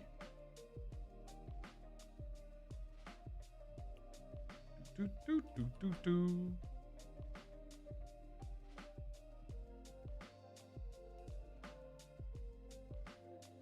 Okay. I have received some instructions, which I'm opening now, which sent me to a Notion page, which allow me... Haha! There we go. So this is Nutty's actual chat overlay. Why is my camera moved? Hello, camera? Are we good? I don't know what happened there, but that's fine.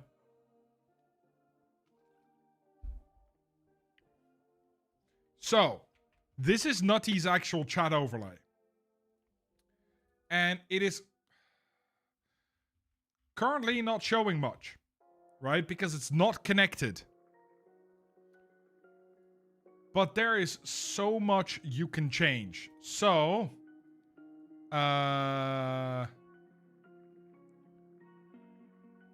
I can I show this somehow? Maybe not. Because of course I didn't follow the instructions. If I'd followed the instructions, I probably could. And I already closed the instructions as well. Anyway, there's a bunch of stuff that you can change. Announcements, you can drop cheers in chat, right? New followers, all that sort of stuff. But importantly, you can turn on chat bubbles. And you can give the bubble a color. So I think if you have an actual look at this one, you'll be able to solve your problem, Sagnika.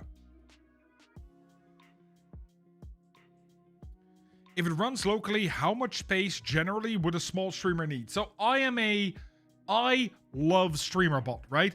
I use loads of it.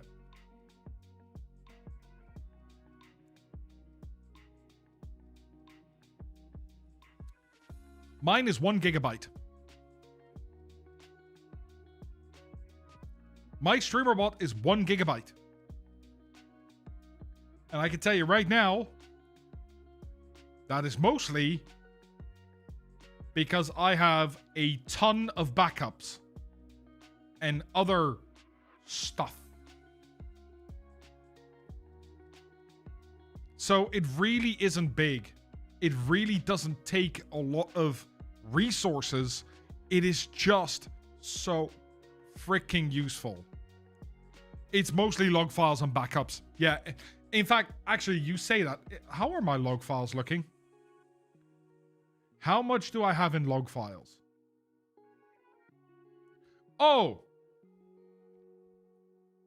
Oi, come back. There you are. My log files are 900 megabytes of that. So if I wouldn't have, infinite logs, then that would already solve this problem. I've just realized I have a lot of logs. My log files are 900 megabytes, so you could do with like 250 kilobyte pretty much. Hey, JJ, how you doing? Hope you're doing well. Hope you're doing absolutely amazing.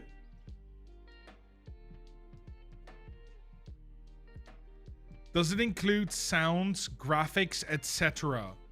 No. These are saved separately. So that is something you do have to keep an eye on. But even then, right? That is a minor... That you can make as big as you want it to be. Most of my stuff is in OBS, but any images and sounds that I do use, it's less than a few gigabyte, right? That should be fine. Ah, that is awesome. That is fantastic. Hope you're doing well, JJ. Benedict Jr. says, Dear at Content Delta, what is your opinion about OWN 3D Pro? Own Pro is fine. It's paid, which is not my favorite. But you can absolutely use it. Not a problem. I'm going to close that one now. So, what do we still actually have to do? What do we still have to do to move away from StreamElements? The only thing that's left is overlays. Overlays and alerts. Now, there's a bunch of options here. You could, for example, hey Charles, how you doing? It is a very nice day for streaming. You could, for example, choose to make your own alerts. Very easy to do using StreamerBot. However, I'm going to assume, for argument's sake, that that is not what you want to do. And if that is not what you want to do, then there are still good solutions here. Specifically, if you go to Twitch, you click your button, and you click on... is it Creator Dashboard? I think it's in the Creator Dashboard. You go to Alerts, you can just make an alert box on Twitch. Like, it is easy.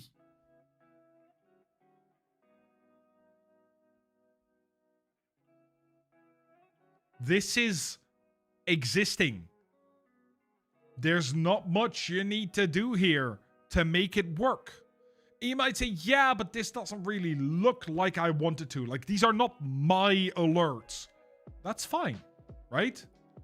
Because we can make them your alerts.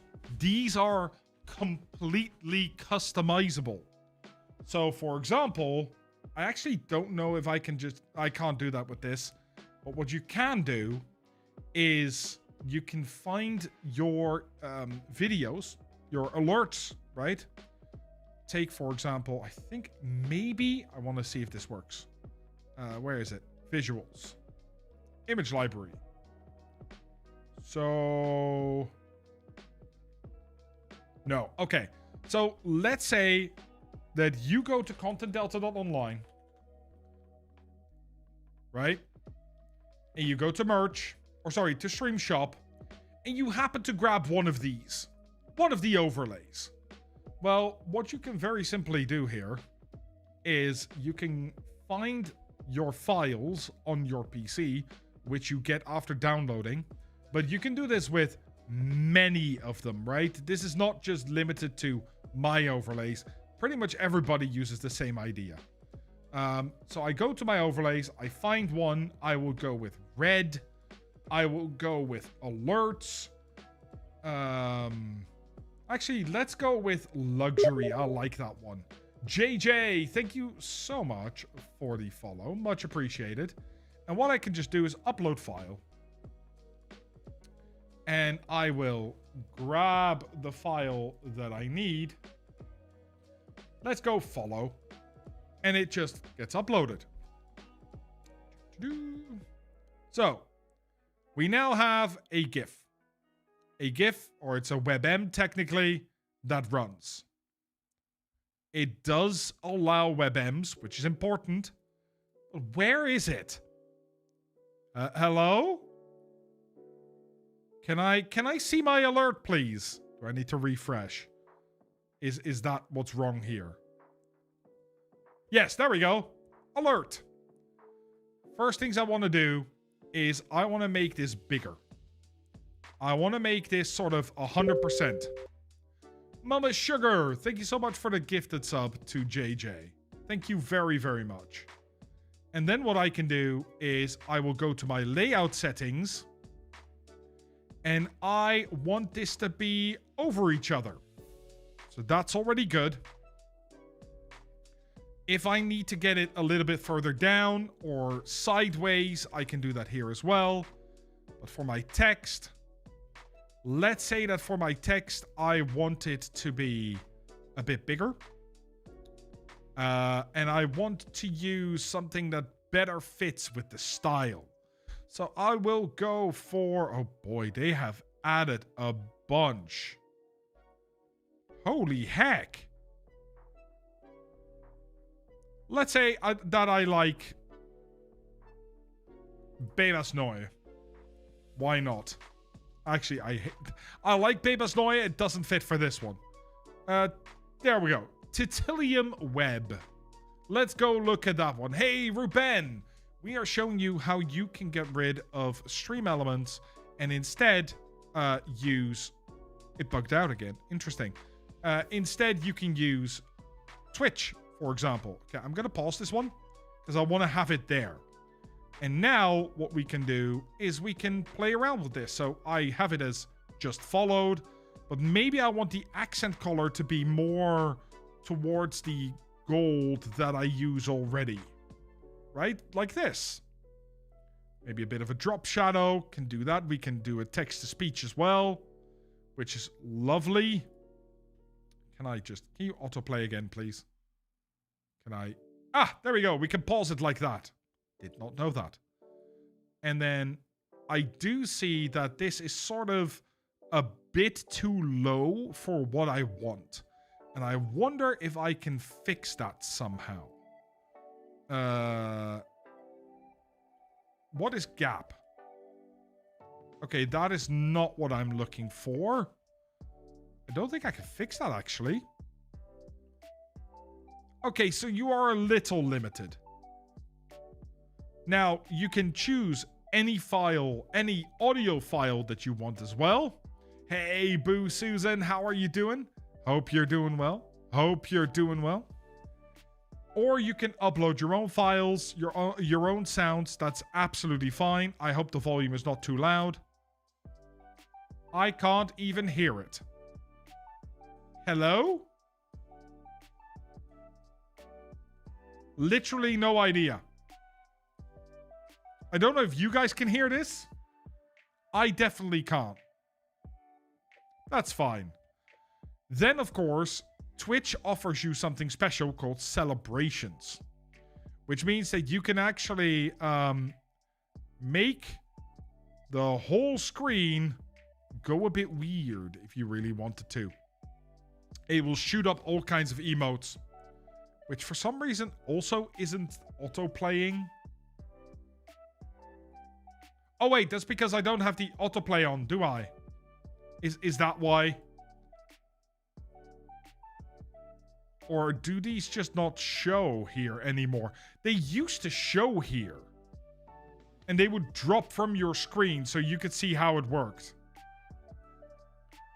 So the only thing that we do need to fix is the duration.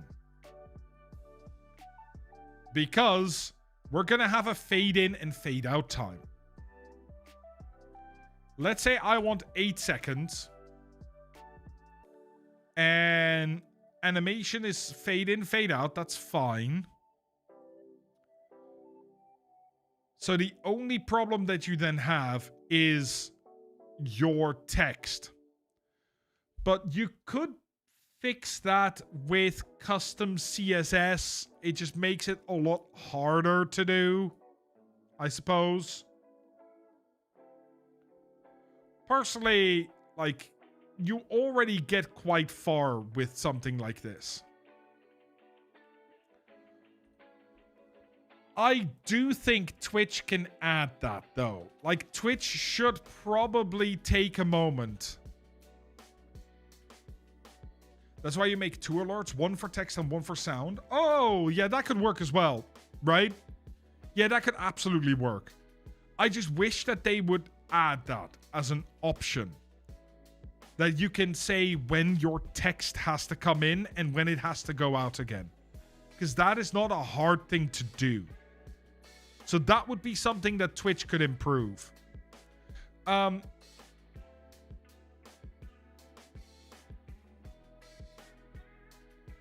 You never know, Twitch might add an AI like Spark on Meld.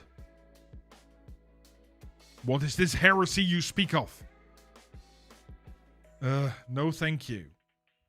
The nice thing about Twitch, by the way, the Twitch alerts, is that you can actually do different variations depending on your Twitch interaction.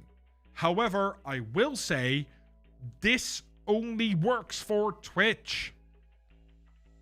If you want to do something that works for everything, we once again return to good old trusty StreamerBot.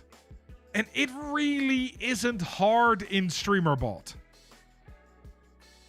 Look, what you can do in StreamerBot is you can make an alert scene, right?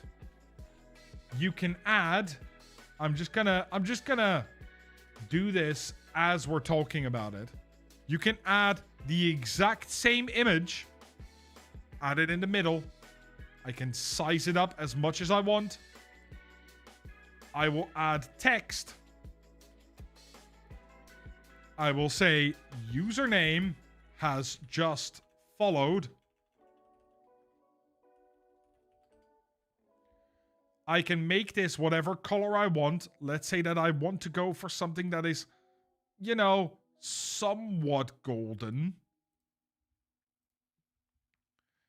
And then what we can do is pause this.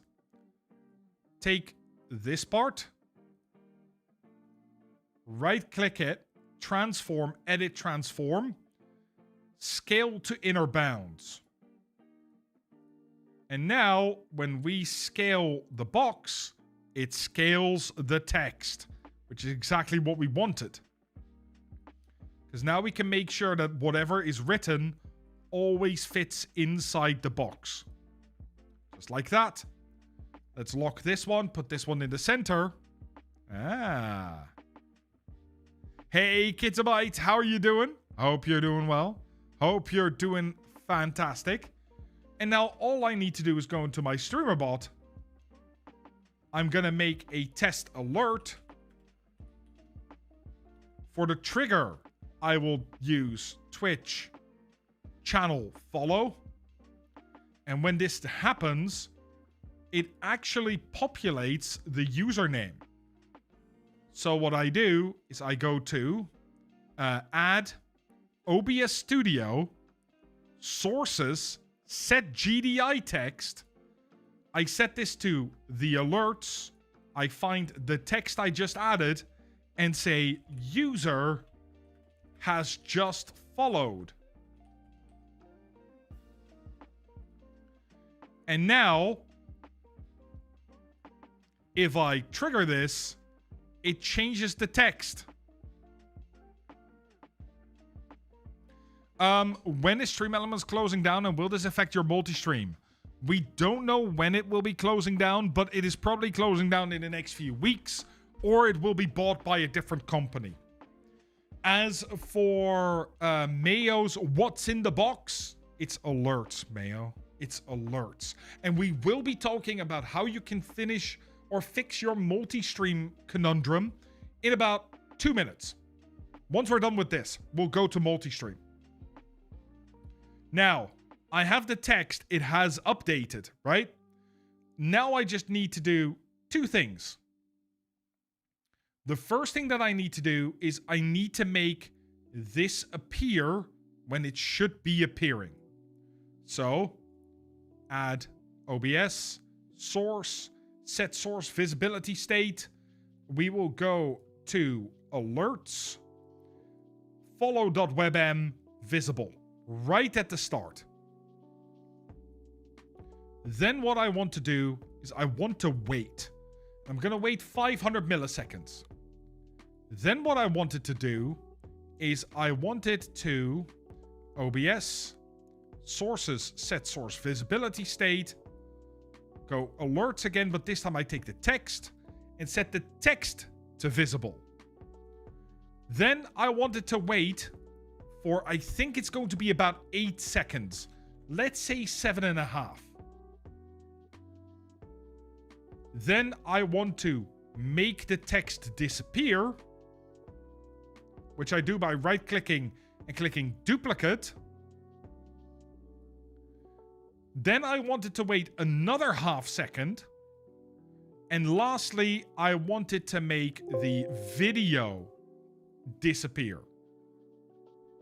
Now, this is going to look a little rough, but we are going to give this a try because we are going to make a few more changes to make this look nice. Test trigger. Okay, we're almost there. Right? It does the thing and it disappears. The video is clearly longer.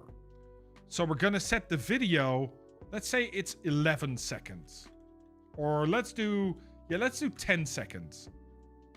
And what we're going to do here is in the text, we are going to set show transition to fade. And we're going to set the hide transition to fade as well. I did see that timing is slightly different. So we can just change the timing in here because that's going to look nicer to 750. And now if we do it again, I'm hoping we're close. And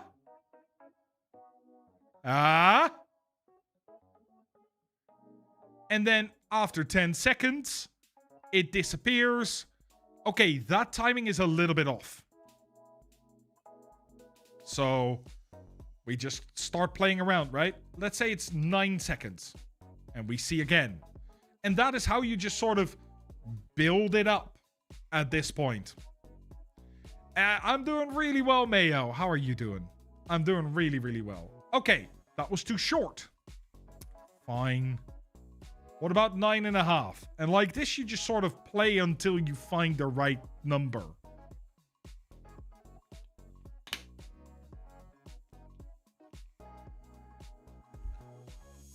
So the text has to disappear. You know what? I am going to up the delay at the end slightly. And you just do this a little bit until it's perfect for you, right? Anytime, alien. Anytime. And almost there. I'm going to leave it there. You guys understand what to do now. And the nice thing is that took me about 5 minutes to set up. It will take you about 5 minutes to set up. And now all I need to do is go into another scene, right? Imagine that I've built all my alerts. I add the alert scene into the scene I actually want to use it in. And I resize it to how big I want it to be. Put it exactly where I want it to be, which is around about here. And then it is nice and small when it pops in. And now you don't need to rely on this anymore. Or on StreamElements anymore.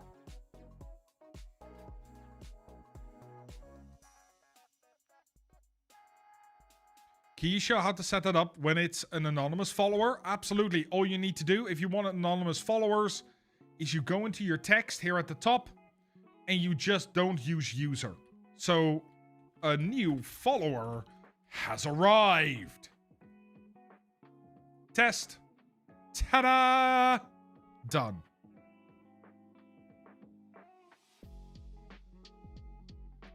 Because you can choose what the text is. If you want the text to be Neflargle user Cthulhu, I don't know. Fine. You can do that too. Oh, that is just perfect for a username for that as well. You can set it up whatever way you want. And the nice thing is, once you look into this and you go to stuff like subscriptions, you can actually look at, oh, how many months have they subscribed? How many bits have they given? How many months have they subscribed in a row? What tier? You can import all of that.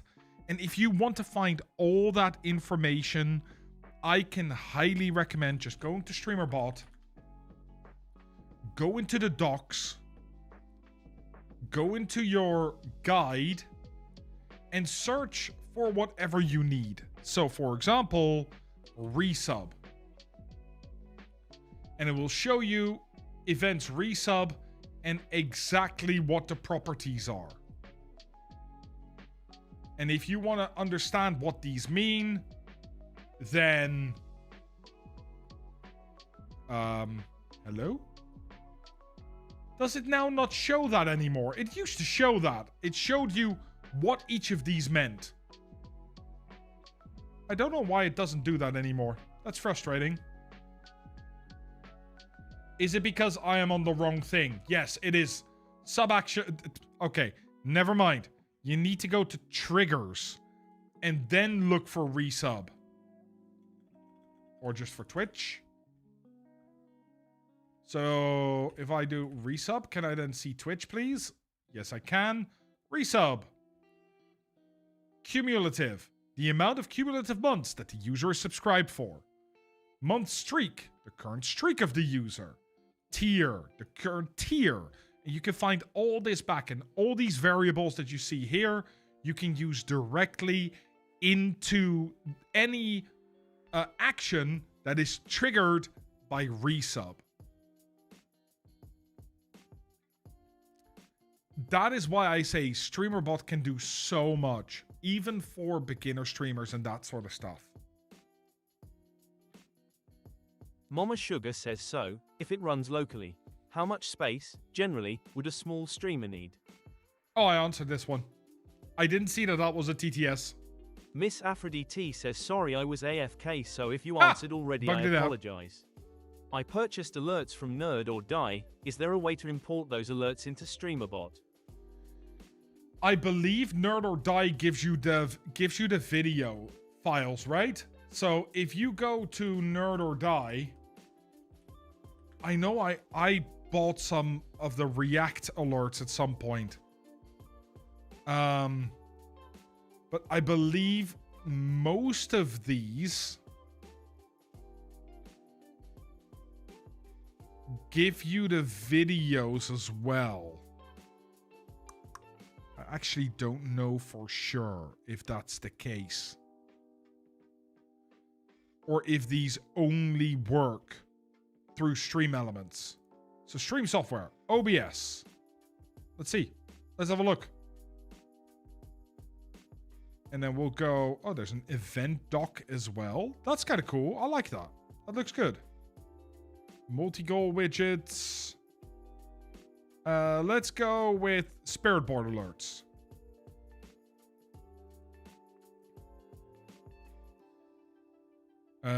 You can hide the board as well. Okay. Unleash ghostly vibes. Choose from 4 pre-made themes or customize the colors. One-click install into StreamElements and Streamlabs.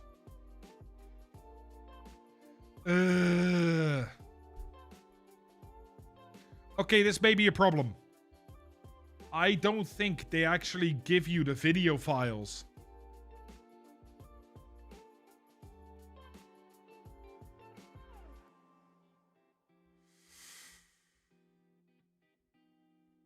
If they give you the video files, it is super easy. You just use the exact same process. Yeah, but if they don't give you the video files, that might become a bit more difficult.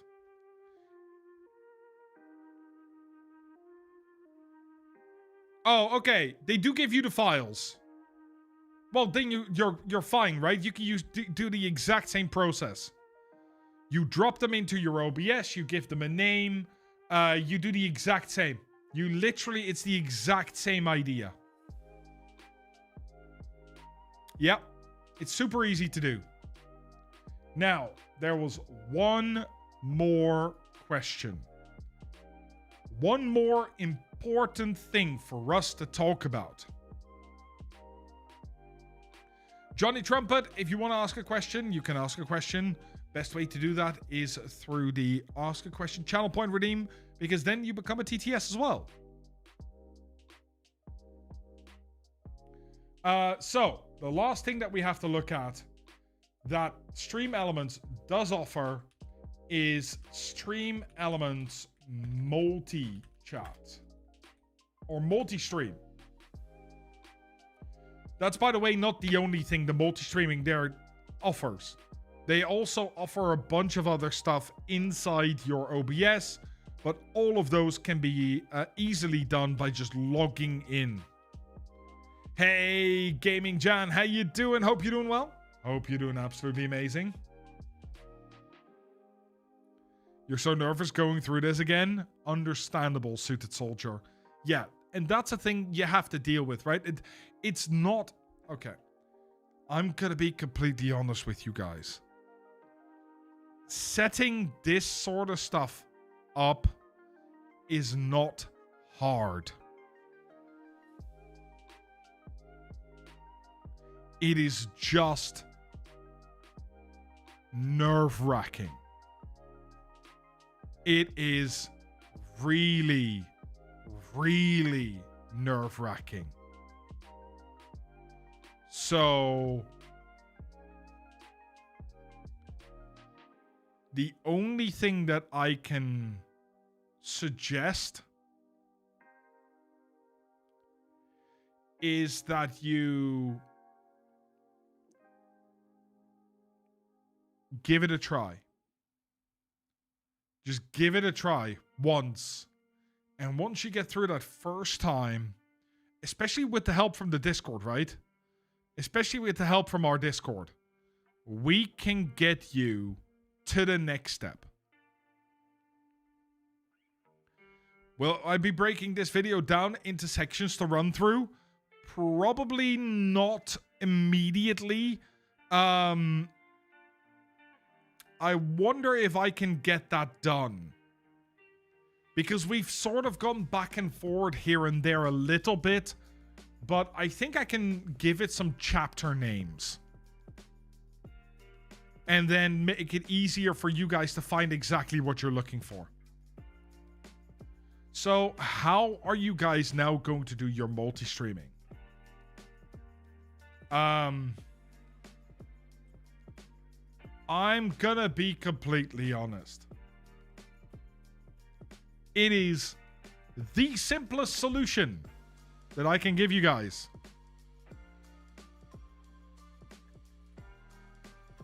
Atom.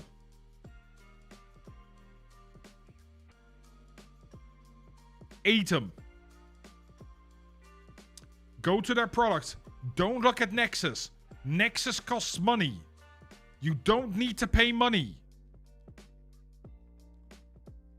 You go to multi-stream. You go to vertical. These are OBS plugins. You can download them for free. Literally no cost. You just need to install them into your OBS. And that is what I use. Like, I am literally live right now on Twitch, on YouTube, and on Kick. And I'm just going to do a little inception here. This is how my OBS looks. It's right there. That's Atom Multistream that I'm using. Super easy to use once installed. And genuinely one of the best things to use. However, I also want to give you guys an option. The Stream Suite.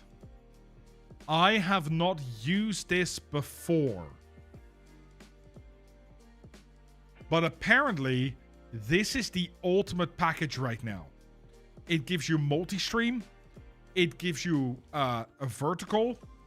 It also gives you a multi-chat, multi-stream information, and multi-stream activity feed. That is a way where you can also get everything in one package. And again, this is free.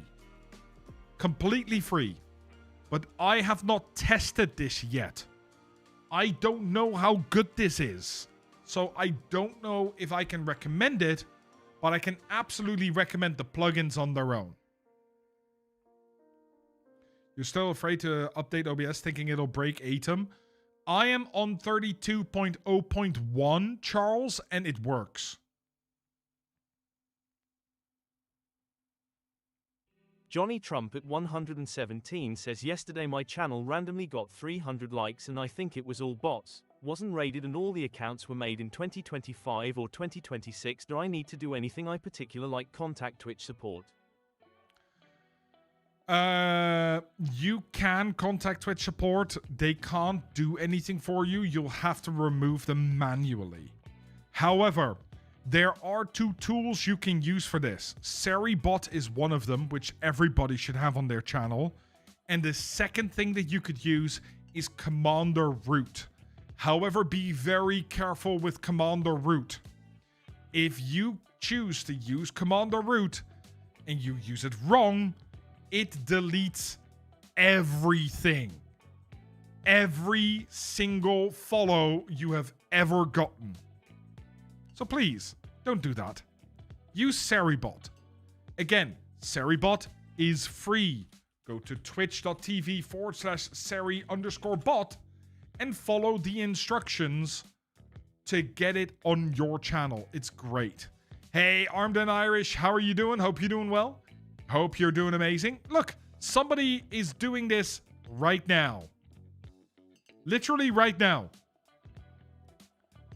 You add SeriBot, you give it permission. In here, on their channel, you tell it to !remove bots, and all your bots are removed. There you go. Very easy. Very good.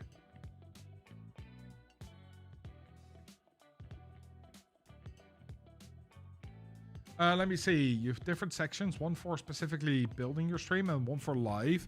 With only the things you need to streams. You need. Stream Suite is really good. Definitely test it out. You know what? I might just.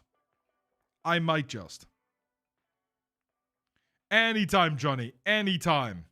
I do see another question, so let's ask, go Regan through this Gaming one as well. 2018 says if using OBS to make your overlays, that means having multiple scenes and sources, but I would have thought have a lot different scenes all with their own sources. Wouldn't that put more load on the PC, which would cause instabilities in your stream? Yes. Currently, OBS is using 2.8% of my CPU. And that's with everything that I have set up. It's really not that bad. It stays under 4% at all times for me. And I have everything in OBS. So there's lots of sources, lots of overlays, lots of other stuff as well.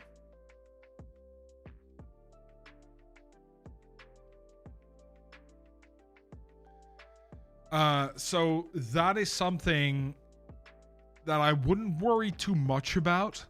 But if you're on a real budget PC, yeah, that can have an effect. But the effect is going to be minor. The one thing I will say, if you're going to move your alerts to OBS from to StreamerBot and OBS from StreamElements or from any other platform, make sure they are not .movs. Do not use .movs. .movs in OBS require way too much bandwidth for you to be able to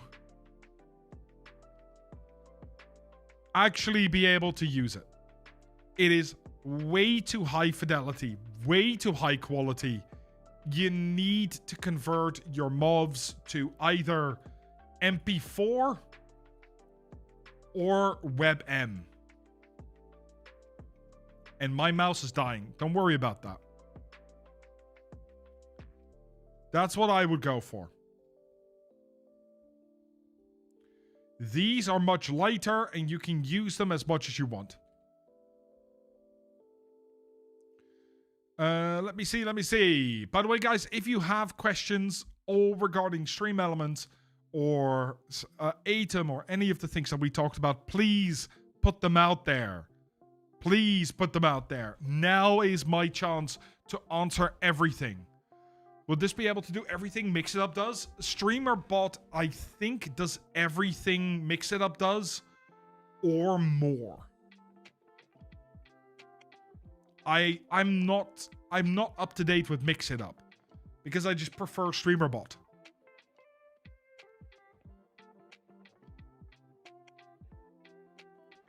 Let me see. I did see a question here earlier.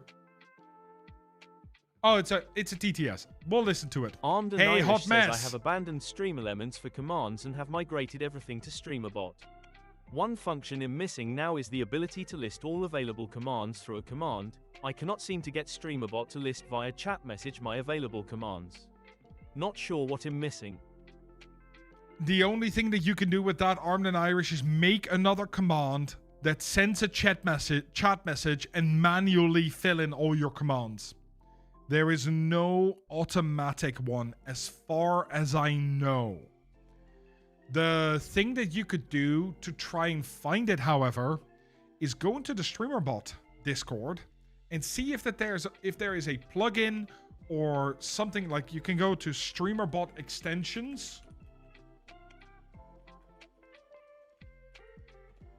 And this is a bunch of trusted community extensions that people use. And you can then go commands or command list.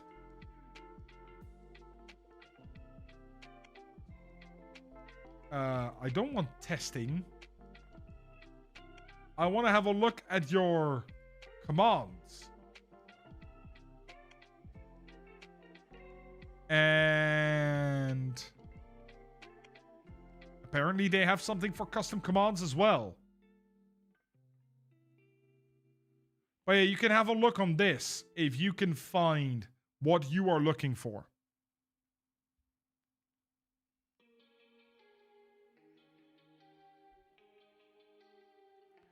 How do you get How do you get StreamBot chat to dock in OBS? Ah.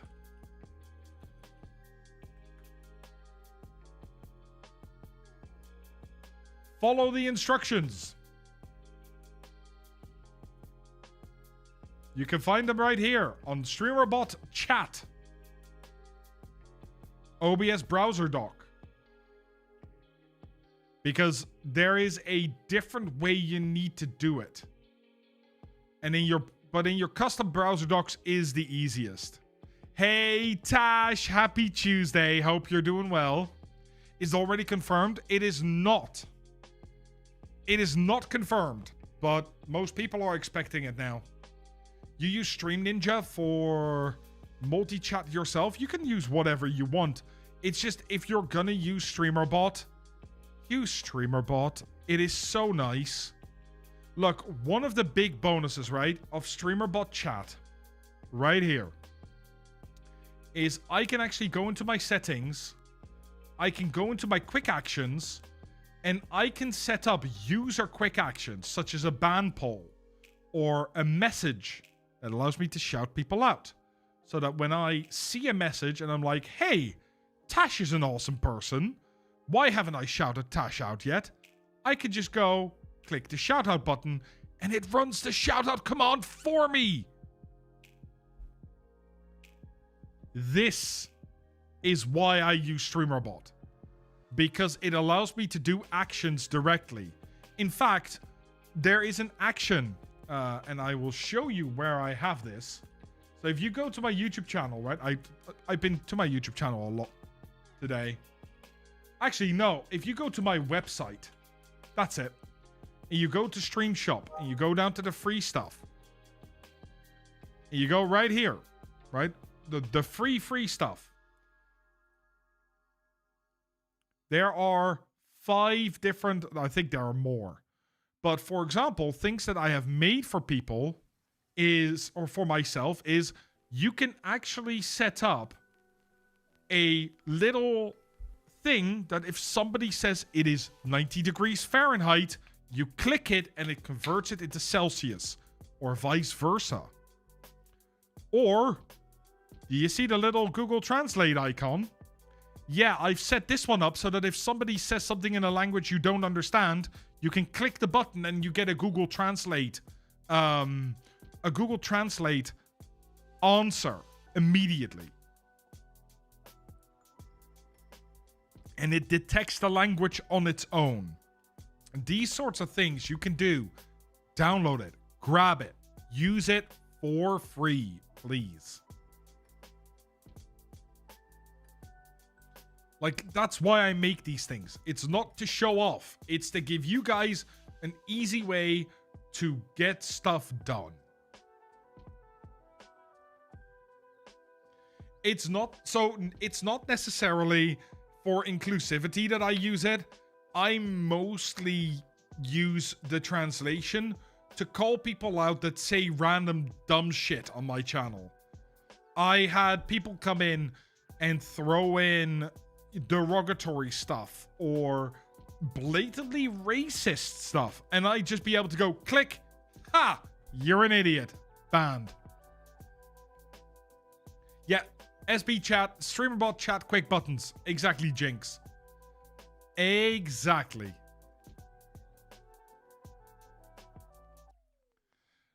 But these are the sorts of things which can be done, and it's just super nice when you are like, I am on the StreamerBot train anyway, right? So for me, it just makes sense to build everything in StreamerBot.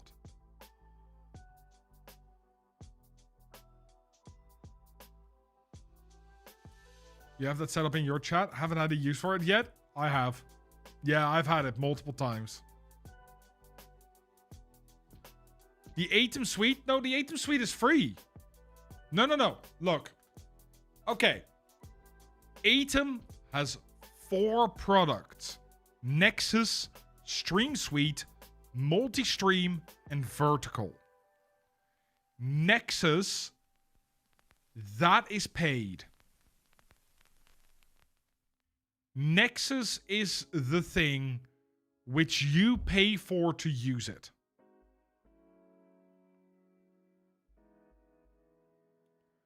The Stream Suite, the multi-stream, the vertical, they are all free plugins. You can download those for free. You've made your own chat highlight for your stream? Yeah.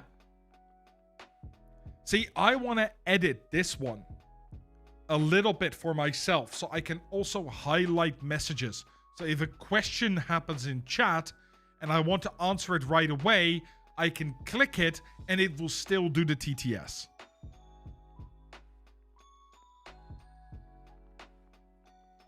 But that is something that I currently just don't have time for. So yeah, Atom, the only paid thing is Nexus.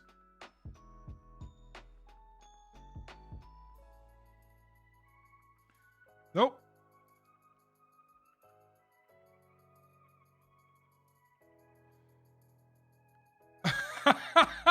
Alien. There you go. If it helps, it helps. I know this seems a bit over the top, but you actually registered as a business in Canada today, so you can start tracking the business and expenses better for tax purposes. That's not over the top. That is good. Very good, Jay. Like, genuinely, once you start making money and it is enough that you have to report them on your taxes, you should be doing this. No matter where you live. Some countries, I know the UK has kind of you can make up to £1,000 a year without reporting it on your taxes. I know the Netherlands has something like that. I know there's a lot of countries that have you're a hobbyist and you're making a little bit of side money. That's okay. But the moment that you start making enough money that you need to report it on your taxes, it counts as income or it counts as revenue for a business, you need to register a business. 100%. 100%. I am Riff Walker. Yeah, I am Dutch. Although I now live in Belgium and have lived all over Europe, so it doesn't really say much. I will say there is one thing. There is one thing that StreamElements cannot do. And that is log in to stream on TikTok.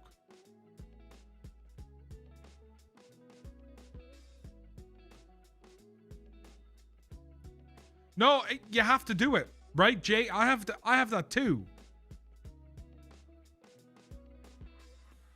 A year we get taxed if we earn over £1,000 a month.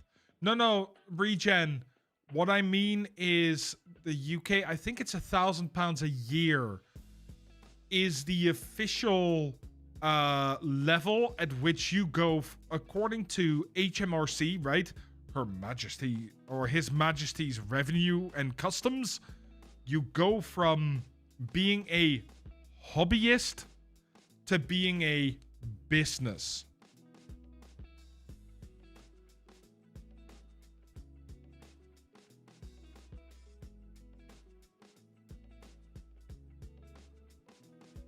So, and there is an actual number for this.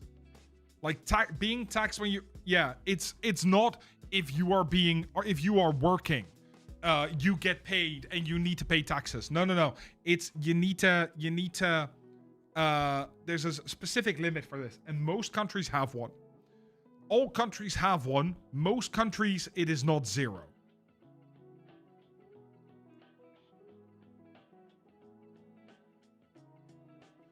In the US, it's also very state dependent. Riff Walker, I know you're I know you're Dutch as well, but please keep it English so that everybody can be along, right? And yeah, there's a certain level, and it depends on what country you're in, what level that is. Let me see.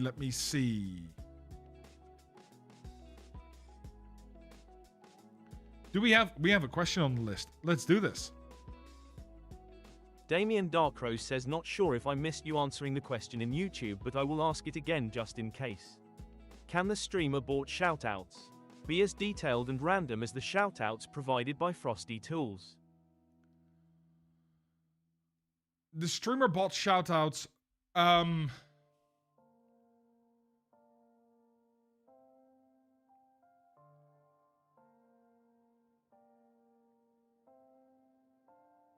no, I got that, Riff Walker. It's just, that's why I'm saying, right?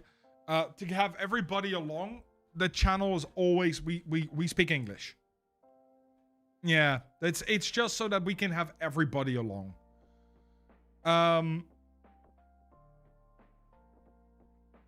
No. In general, Damien, just based off of what you can build, you cannot have it as detailed and random as the shoutouts provided by Frosty Tools. And that is because if I remember correctly, now I might be wrong, but I believe Frosty Tools actually taps into an AI agent to generate those shoutouts. Where it goes, is Frosty Tools the one where it kind of reads the channel description, reads what games you are playing, and then makes one randomly? Yeah, the AI generated. Yeah, okay. So you could, because things like ChatGPT have an API, and therefore StreamerBot can tap into that API, but it's a lot harder. You know, so if I was actually looking at this just now, if you look at the StreamerBot extensions, and we look at the approved ones. Hello. Approved extensions, there are actually... no, now I don't see it. I saw it just now. Chat reminder, Spotify, walk on sounds. Chat GPT. Chat GPT bot integration. Like it exists. You can just drop those in. And it will do it all. So yeah, you can. You absolutely can make them like that. Now, that doesn't mean you should. Because those AI-generated shoutouts are usually hit and miss. Sometimes it is complete bullshit it comes out with. And that is not something that I personally vibe with very well. But that's up to you in the end, right? So, what do we have? In general, to replace your StreamElements, you need two things. One, StreamerBot. 2, OBS. My mouse is just dying hard. OBS. There we go. 3, if you want more than just these two, what else can you use? 4th wall for your merch. 4, a donation platform such as Ko-fi or pally.gg. And that is it. Oh wait, no, multi-streaming. Atom. That's what you need.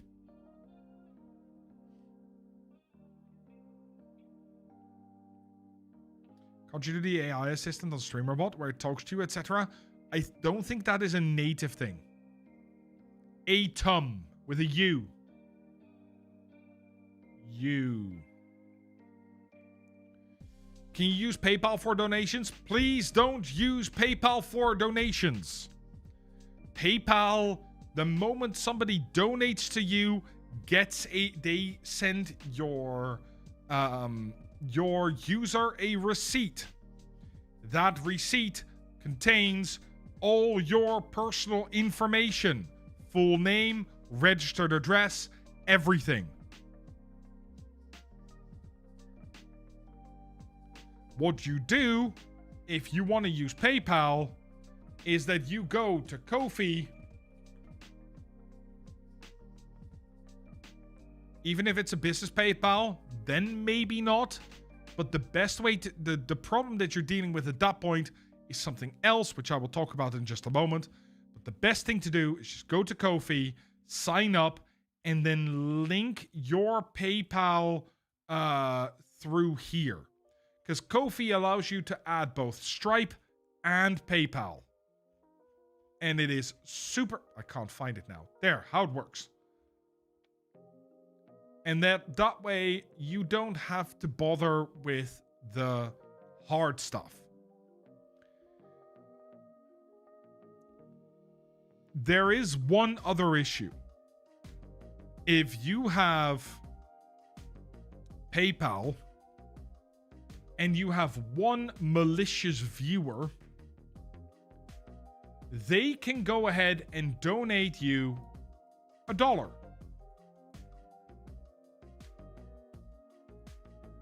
Which is great, because you just got $1. And you're all happy. And then they force a chargeback. Because they claim their card was stolen. Which means they get their $1 back. And you pay $15 in chargeback handling fees. And now they're a really, really malicious person. So much so, they're a dickhead. So they don't just send $1. They send $1 150,000 times. Or let's say 100 times. And then they file 100 separate chargebacks. They get $100 back, and you pay $15 in chargeback fees 100 times. Congratulations. This dickhead has just cost you $1,500. Do not use PayPal directly, please.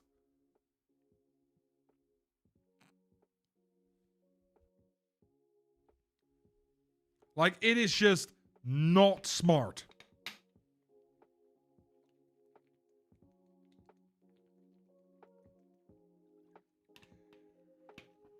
It is a nightmare. Yeah. By the way, just saying, this sort of shit is not something I make up.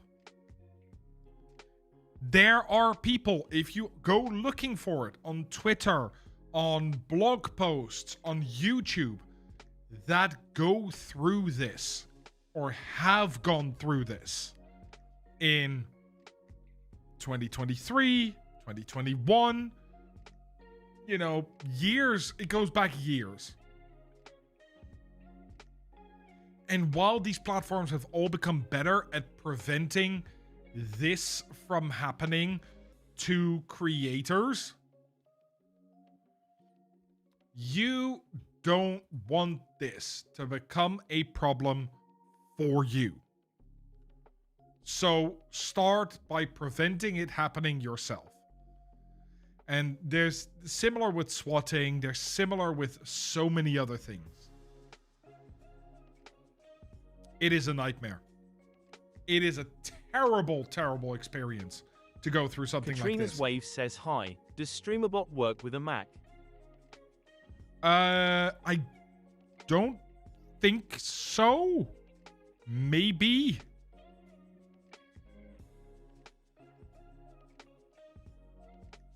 How is that allowed?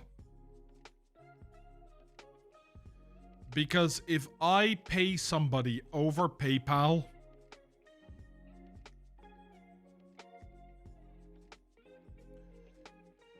and you don't deliver, like, let's say that I buy a Pokemon card from you on eBay and I pay through PayPal, or I buy it from you at some, like, TCG fair. And you say, I didn't get... You sent the card, and I go, okay, I get the card, we're done. But now you don't send the card. I need to have a way to stop that from happening.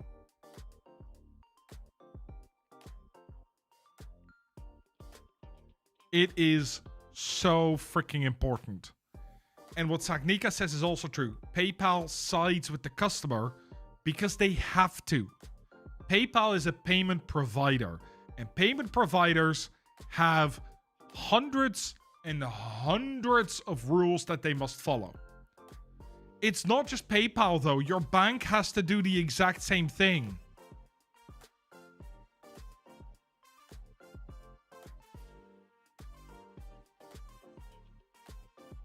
Right? Your bank, like, every bank has to do the exact same thing.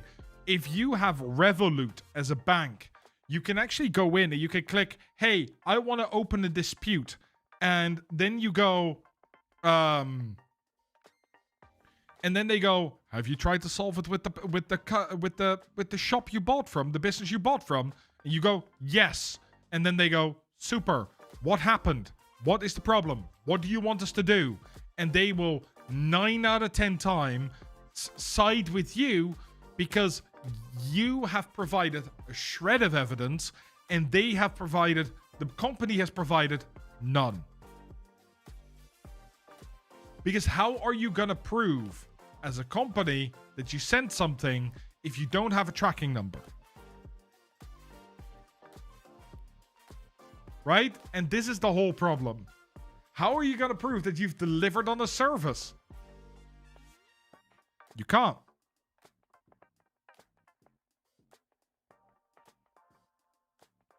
Seems like they need to find a way to not have to charge fees for the chargeback thing. If that didn't cost anything, it wouldn't be an issue. It would still be... So, two things here. One, they probably don't... They probably don't want to, and they probably can't.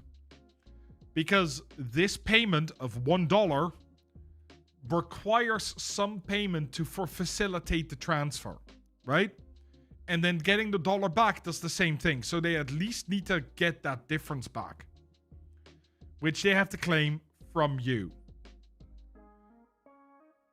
And then on top of that, they have administrative costs because somebody needs to go and check this, officially speaking.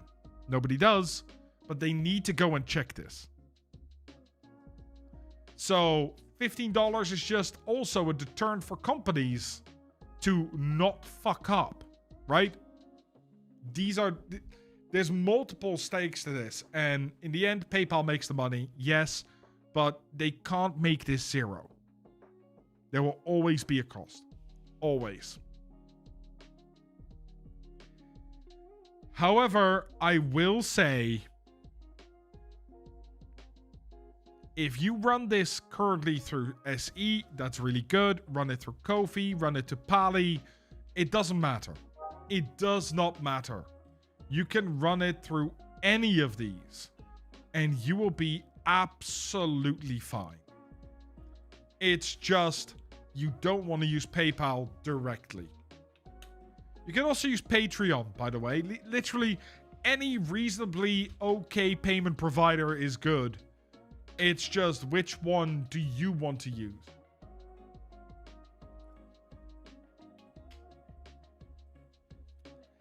And with that, I think we've talked about every single thing that there is to talk about right now with StreamElements. With Ko-fi, do you want to select both receive tips and membership income?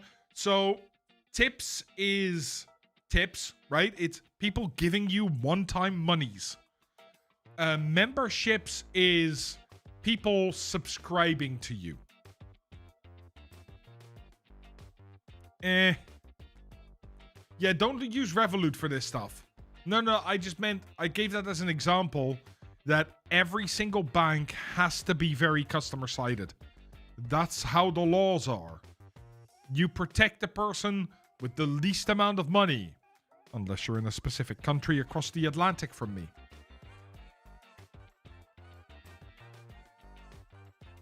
So it depends on what you want to do, Jay. Do you want to also offer subscriptions or memberships on that platform? Personally, I don't think it's very useful unless you are going to deliver something there as well. Which, honestly, I don't have to think about it yet.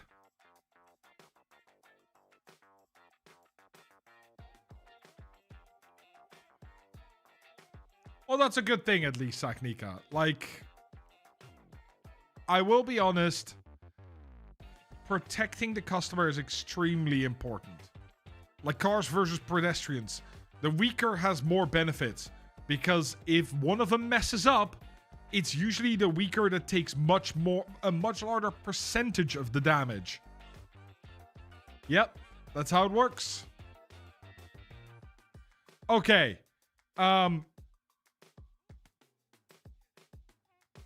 Oh, by the way, do you guys know why it is there are so many people claiming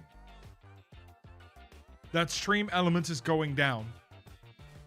And this is one of the major red flags for me. Twitch has removed StreamElements as a provider of the Twitch sponsorships. You know the sponsorship platform that you can get to? I actually don't know if you can get to that. I think I can. Otherwise, I can show it anyway by going to my other account. 1 second. Extensions. Monetization. Sponsorships. Accept terms. Yes, that's fine.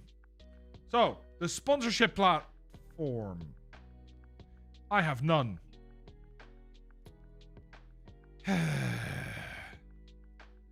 Very helpful. Let me just switch. What about this account? Does this account have some? Because this account should maybe have some. Not currently. Okay. No, there are none. The fact that there are 0 is exactly because StreamElements got removed. There are just none at the moment. So that's how it is. That's why I genuinely think StreamElements doesn't have long to go anymore. And I actually think that that is bad. I hope that they get bought up. I hope another company is able to take this forward and make it a profitable company. Because otherwise, new streamers only have one option. Well, 2, but pretty much 1. Streamlabs. Until Meld gets to a point where Meld becomes the socially accepted norm and becomes an actual alternative, which I will rather point people to than pointing them to Streamlabs. Meld is a viable option, by the way, but Streamlabs is going to be the only option for most people. And I don't think that that should be the thing. Hey, Kana, how you doing? Hope you're doing well. Hope you're doing amazing. Thank you very much for the kind words. I'm hoping that it helps. You actually moved your overlays to sound alerts. I didn't know sound alerts could do overlays. That is completely new to me. Very interesting. Okay, guys. The ads are going to run. I need to quickly run to the loo and grab some more water. So I will be right back. Don't go anywhere because there's more to talk about.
And we're back. Sorry about that.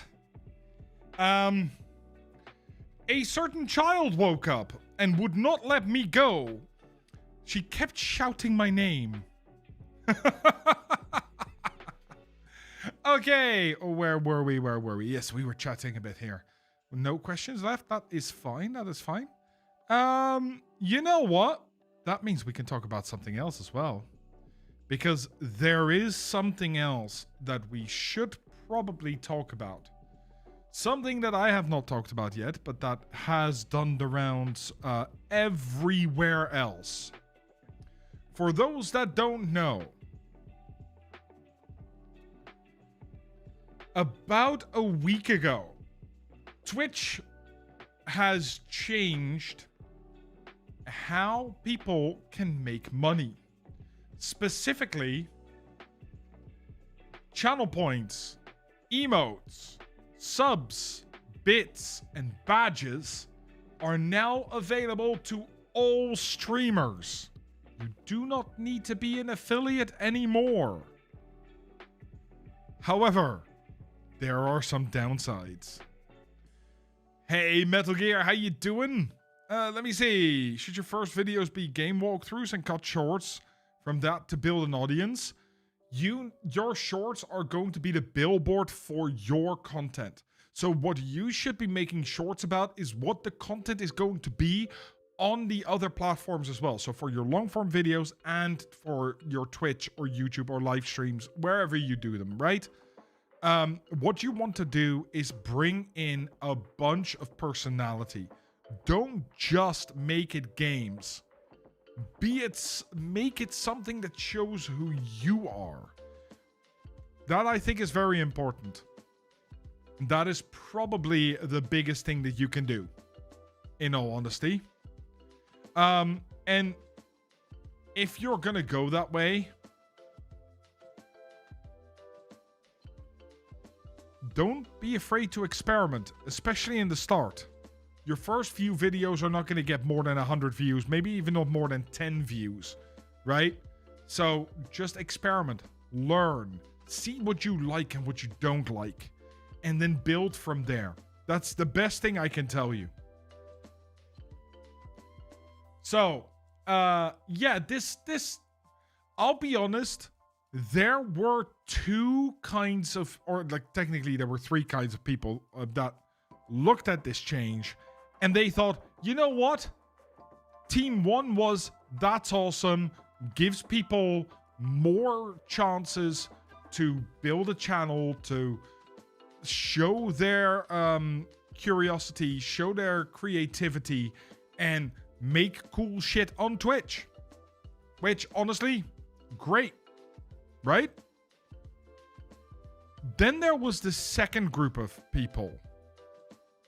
The second group of people that looked at this announcement went, I worked for weeks or months to become an affiliate, and now they just get it without needing to get affiliate. What about all my hard work? We saw this as well with when they changed the affiliate requirements. We saw this when they changed the partner requirements. You see this every single time. And how about not feeling sorry for yourself about having to work to get to your goals and instead being happy that other people don't have to anymore? Oh my God. Like, it pisses me off to no end. What does it matter that it took you? It took me a while to get to affiliate on my partner channel.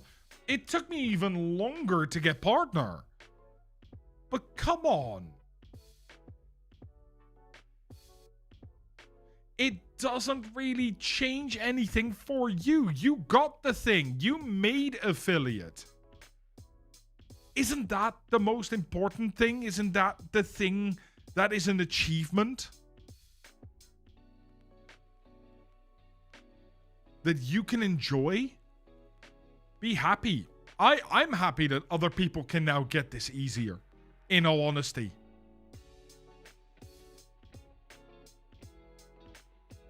Plus, there is still something that is not in here that they don't tell you about. Hey, Pelir, how are you doing?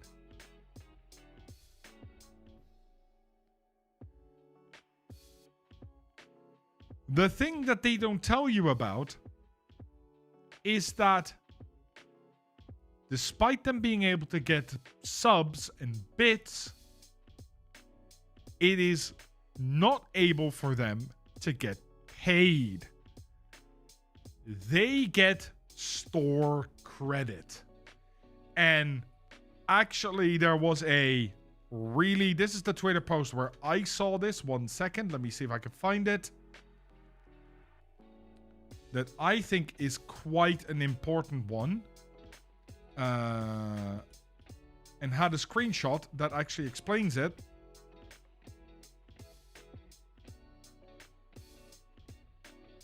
Where is it?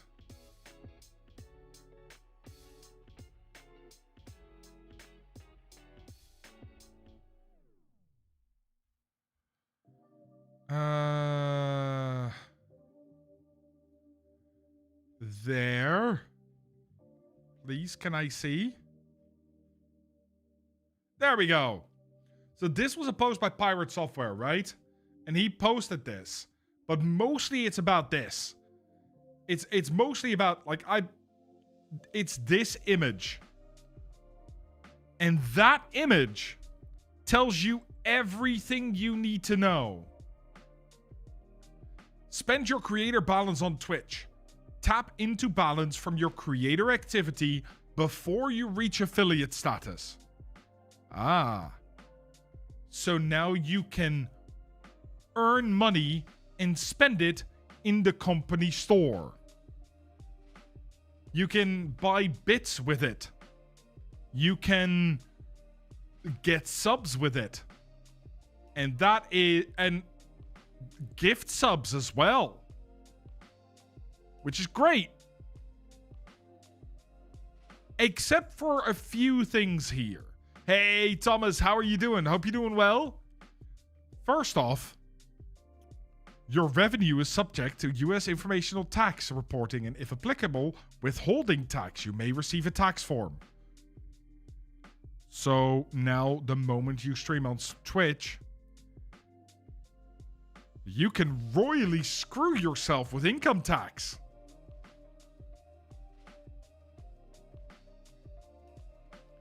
Because whatever you earn counts as income. Which means if you have a really prolific donator early on, right? There's somebody that just donates $1,000 to you every single stream. Yeah, you can't touch that money, but you've earned that money. So, oops. It's Serybot, Jackals. Sery, S-E-R-Y. Wait, I can write that. I have a blackboard for this reason.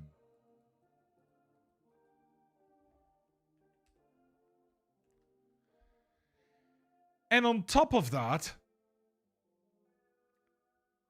is anybody seeing an issue with this? Because I am.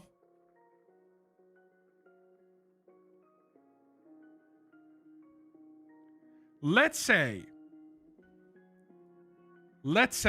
right? That somebody subscribes to me. And they pay, I'm going to say $5 for a subscription because it's easier. Then you, as the creator, get $2.50. And Twitch also gets $2.50.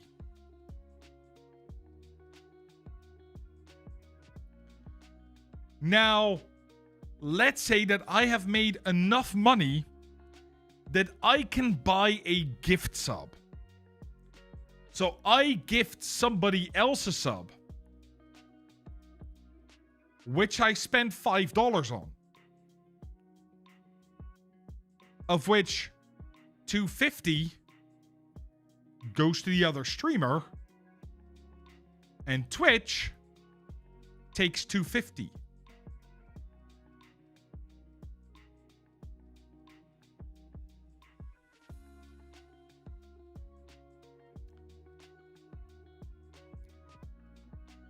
To get $5 to be able to buy a gift sub, I actually need this to happen twice. So Twitch gets $5 and I get $5. And then I buy a new sub, which gives Twitch $2.50. So really, Twitch of every $10 now gets $7.50.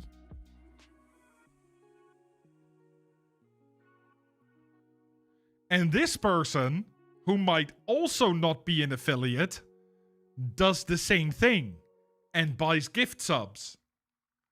So now, of every, I make $20, that means I can buy 2 gift subs, right? Twitch makes 10. I can buy 2 gift subs, which gives Twitch another 5, which means they can buy a gift sub.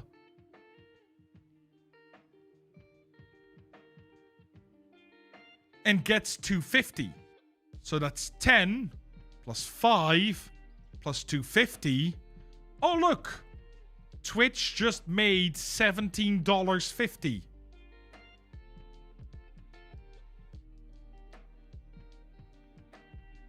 Four subs into 2 gift subs into 1 gift sub.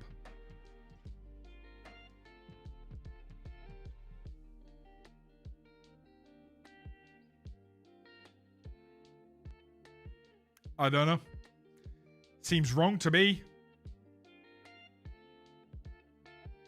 Yes, so if you don't spend the money, it stays in your balance until you hit affiliate. That's how that works. Yeah, absolutely. And as Fluff is saying, do you think most people who aren't affiliate yet would buy bits and subs, or would they wait for affiliate? I strongly believe that most people will buy bits and subs. And there's one very specific reason for it. Most people think if they give subs, if they give bits to a streamer will like them more. And if a streamer likes them more, they might just become friends. And they might just give them a raid. So people are going to use this to network.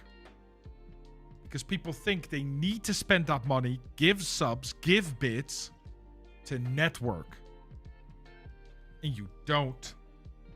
You really, really don't. And that is how that works. That is the problem. That is how you're going to go from people earning money to Twitch making bank and them not really going anywhere. Specking. Specking. I like you very much. You have gained 250 rep with Barry Epps. Your standing has increased. Keep doing... No. No, don't keep doing this. Thank you so much for the 5 gifted, you absolute legend. Thank you very much. And that kicked off a hype train again. Starting at level 2. Jesus Christ. You're insane. Thank you very, very much. That's just setting up their own failure. Yeah, it is. But people don't realize this. People don't realize this because people are indoctrinated by this idea that you can buy friendship on platforms like this, and there is just no chance. You've never been rated by any channel you've watched, donated, subbed, or given bits to. No, and that's just because that's not how it works. Look, rating is your #1 opportunity to get into people's chat and let them know you're a streamer. It's your #1 networking opportunity. You should not be spending that network opportunity on people that you don't want to network with. Now, that is what a normal business-minded person would say. A normal business-minded weirdo that wants to grow their channel as quick as possible. Do as they say, not as I do. Because I specifically raid a community member every Friday. Because I think it's more fun. But yeah, that's how this works, right? That's how this generally works. And it is just not good for people. I think, and I said this when they announced this, and I said this again, this is not the way for Twitch to push themselves forward.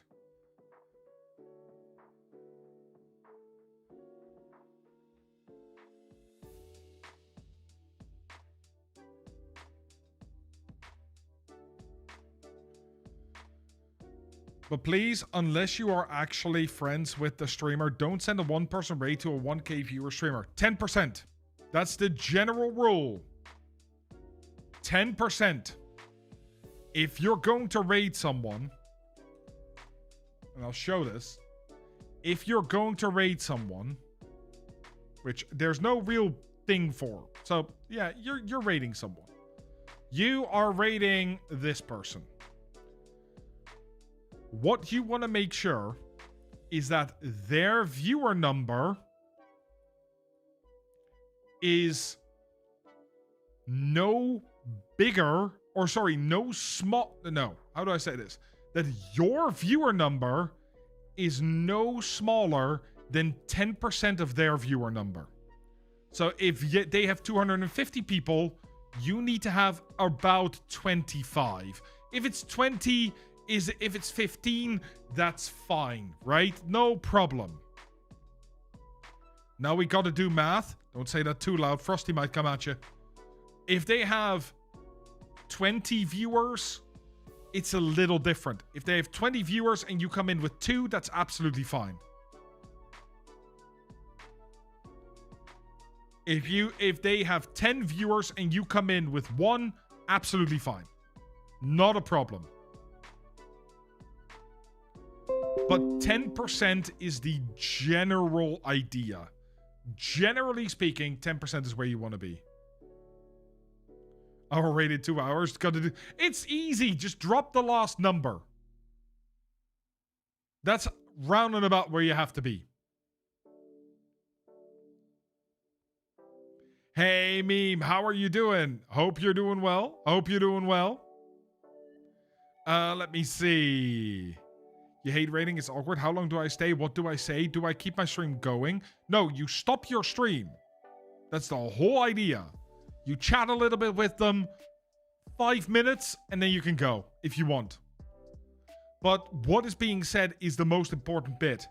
You should be rating people that actually are people that you enjoy watching. People that play the same game, people that are in a similar niche, people that you enjoy watching, people you want to have a conversation with, people you want to network with. No, Damien. I said at least, right? So if they're the same size as you, great. They can be the same size, they can be the same, they can be big, they can be smaller. Easy. That's all fine. It is just that one thing. A lot of studying for CS, but you legit have no motivation to do any studying. Have you ever heard of the 5-minute rule meme?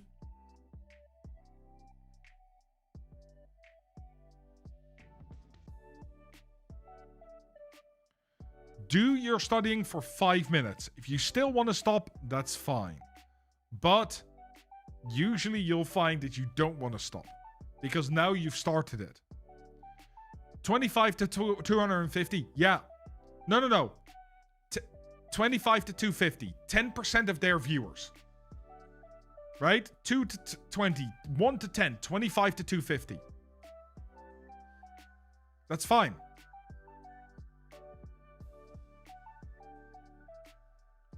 That's absolutely okay.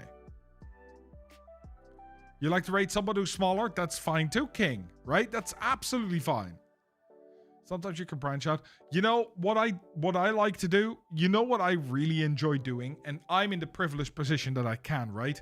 Sometimes I will look at our stream at the end of the stream and I rate and I see like, oh, we're on 40 or 50 people. And I'm like, okay, we can really make somebody's day. I will go into my list because there's a website you can use for this, just so you guys know, right? It's called Live Follower, without the E. So you go to Live Follower.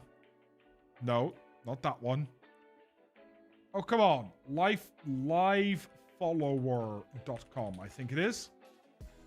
You go to your feed and you can see every single person that follows you. And that is live right now. And then I'll usually go sort by viewer count, make sure that it's the lowest people first, and then I find somebody whose name I recognize. So I could pick whoever I want, and I usually pick somebody around the, like, between 1 and 5 viewers, and I'll go make their day, because I think that's great. I think that is a privileged position I am in, and I can do that and have a good time with people. But that's up to you, right? What you want to do is up to you.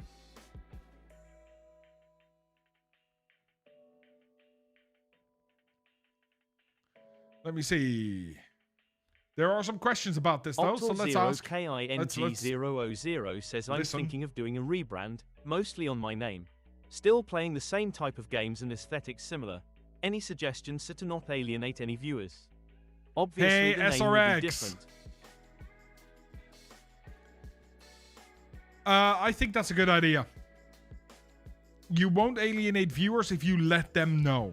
If you make sure you announce it, if you make sure to enjoy or to announce it, to remind people to keep talking, and first only change your name. Don't change your profile picture. Don't make it so they don't know who you are anymore.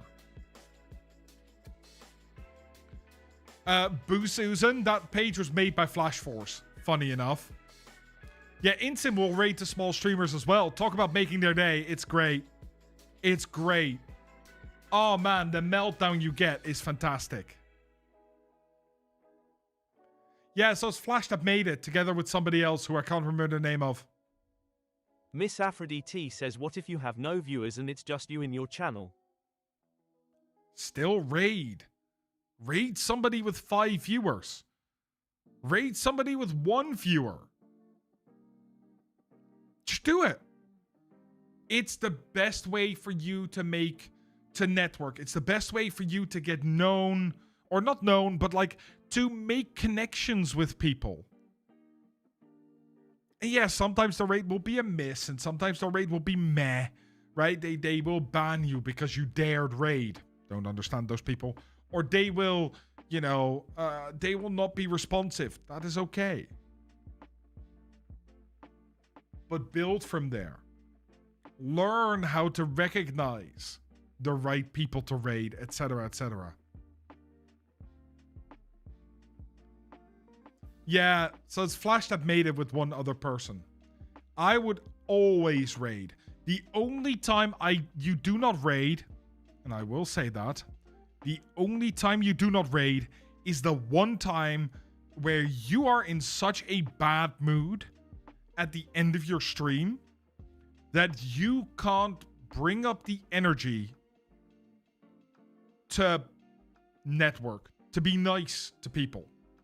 And for me, that only happens when I have technical difficulties. Because I want to solve my technical difficulties, not drop you off on random people. But for the rest, always raid. SG1, how you doing? Hope you're doing well. Hope you're doing absolutely amazing. Thank you so much for the follow. Yeah, you can raid the people and get 0 acknowledgement. And you know what you do when that happens? You put it in your brain and you go, okay, that person I'm never raiding again. By the way, if you guys want to know my top 3 people that I will never raid, there are 3 people that I will never raid. Ever. And number 1 is follower only mode. I will not raid people that have follower only mode. Because I can't talk to you unless I follow you. And I don't know who you are. Second one is no response. People that either don't realize you've raided, people that will look at their chat. When they don't realize, that's fine, right? That happens. But when they look at their chat, they see your spam messages come through, like, ah, we're raiding, it's fun. And then they go, and that's it. Or they go, oh, hey, and that's it.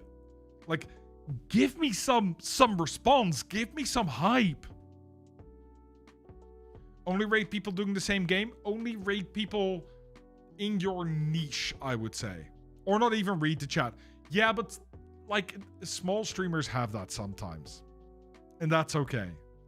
You just came over from a YouTube channel. Really like the advice I gave. Oh, thank you very much. That's very kind of you. That's very, very kind of you. Is your name a reference to Stargate, or does the SG1 stand for something else? Yeah, raiding someone, no response at all. Look, when you're raiding, you bring a raid message because you want to bring the hype. We're going into ads, but I will continue. You're going into hype. And it's that moment where you're like, oh, well, you're not giving any response. Well, never mind then. Never mind. And the third reason why I don't raid people anymore, or this is usually after I've raided them once, but the third reason I don't raid people anymore is very simple. If I could write with this mouse, no match. Simple. I raid somebody new, and their energy is not a match for me. I took a chance on somebody who I don't know. I give them a raid, and their content is just not for me. Then I'm not gonna raid them again. And that's also okay. Sometimes you take that chance. How does the raid message work? Is it you as the raider prepare a raid icon or text it you write in raided channels? Yeah, that's exactly how it works. So if you look in my channel, if you go !raid on Twitch, you will see that I have 2 raid messages. One of which is not working right now. So I will repost it. It's not going to work on most platforms, but that's okay. That is what I use, right? And I wrote that myself. I have that at the ready. And when I raid out, I go !point raid. These 2 messages drop into the stream. And that's what I use. And that's it. Hey Yo Fluff says so it's best to raid someone in the same niche and same follower size. Yes, it is. Actually, not follower size, viewer size. Followers don't matter. You can have 200 followers and 100 viewers, or 2 million followers and 100 viewers. There's no... it doesn't matter. It does not matter.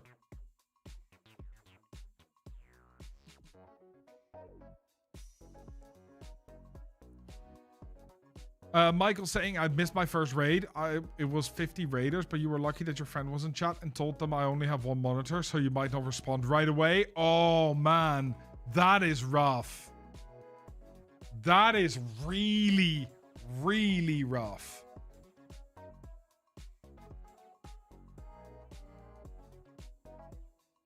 Hey Yo Fluff says, what do you think about the 24/7 Twitch channels? Are they only worth it for big streamers? Yeah, they're only worth it for big streamers. How 24/7 channels work is that actually what they're doing is they have a big main following, right? A following of people for their main channel where they get, what, maybe 1,000 average viewers. And then what their 24/7 channel is for when they're not live, but they still pull between 50 and 100 viewers consistently. And then you run 3 minutes of ads every 15 minutes. Or maybe every half an hour. So a high volume of ads. Because now what you're doing is you're harvesting a bunch of ad revenue. And that's what you do it for. You get that ad revenue. It's really good for some people. I might do it one day. I don't think I ever will. Unless I have a way to do good 24/7 streams. But usually, no, I don't think it's very useful for small streamers, especially. Hey, y'all shamers, how are you doing? Hope you're doing well. Hope you're doing absolutely fantastic. You got a 24/7 animal stream. That's different. Yeah, okay. That is probably one of the few exceptions. There's a bunch of people that do like street cam streams, that do like animal streams. Think of, for example, the biggest one, of course, Alveus Sanctuary. They do 24/7 streams for their animal sanctuary, and they get a shit ton of money for that stuff. And that's fine.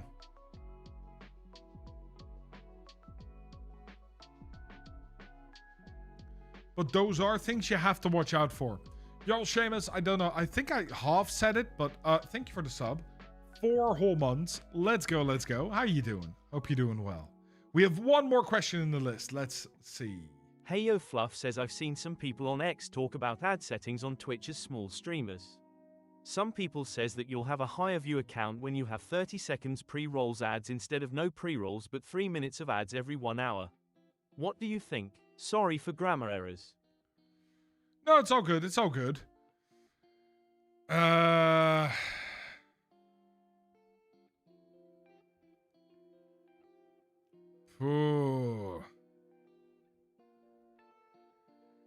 So, realistically, there is already a bit of a misconception here. Because you're saying 30 seconds of pre-roll ads, but you don't know if the pre-roll ads are going to be 30 seconds. I've had pre-roll ads that were 3 minutes. I've had pre-roll ads that were 10 seconds. You do not control it. Personally, I run mid-roll ads. I prefer mid-roll ads. Mid-roll ads give me natural breakpoints. And if you're a gamer, then 3 minutes every hour is absolutely fine. Right? You can absolutely do that. Or you can go 90 seconds every 30 minutes. Or you can go 30 seconds every, I think that is every 10 minutes. The goal is to get to 3 minutes per hour in total. Because at that point, your pre-rolls are disabled. And what that gives you, in general, right, again, that means when somebody new clicks on your stream, they will not be hit by ads, which means they immediately get to see you. When somebody clicks in your stream and they immediately get hit by ads before they even get a chance to see you, there is a, latest numbers, 65% chance that they immediately leave. This is called the bounce rate. And that means this person has clicked on your stream. A potential viewer has clicked on your stream. And because of the ads, they will never see your content. It's hard enough to get new viewers. Don't make them then bounce. So personally, I always want my pre-rolls off. That for me is just super important. Hey, Seamus, how you doing? Now, I understand that people will say, oh, but you get a higher view count without ads. Okay. But why?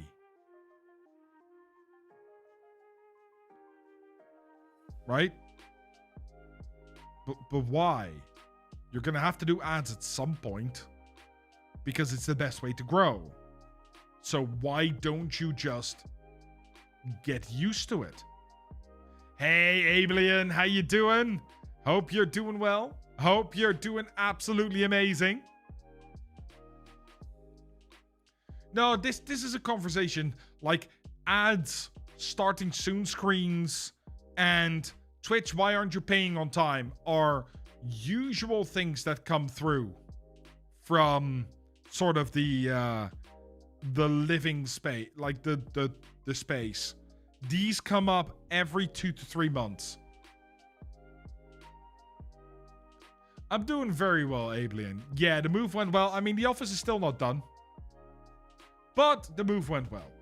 How do you avoid pre-roll ads? Play 3 minutes of mid-roll ads every hour. That turns them off. The thing is, the people that I've spoken to that actually prefer pre-roll ads over mid-roll ads are people that already have a very large 400 to 800 person average, who don't need new streamers to find them on Twitch or new viewers to find them on Twitch because the new viewers find them on YouTube and come over to Twitch. And those are the sorts of people that can do pre-roll ads because they don't care. They just want to deliver the best freaking stuff ever. Right? The best quality games or quality content. That's fine. But you need new people. You want to grow your channel. Getting them from YouTube to Twitch is not an option yet. You're working on that by making stuff. 3 minutes an hour. It's fine. Wouldn't they earn more money with mid-roll ads? It's not worth it.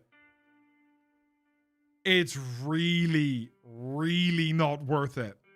Okay, I'm gonna see if I can show you this. 1 second. Can I open this without giving away everything? Can I just turn? Yeah, okay. I can. So,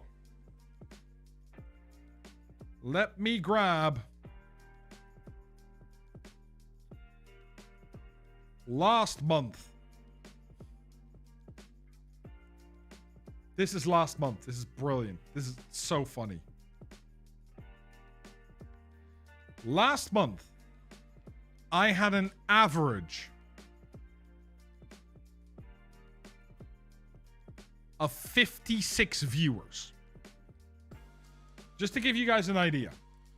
56 average viewers. And I rolled how much else did I roll? Hello? 45 minutes of ad breaks in total.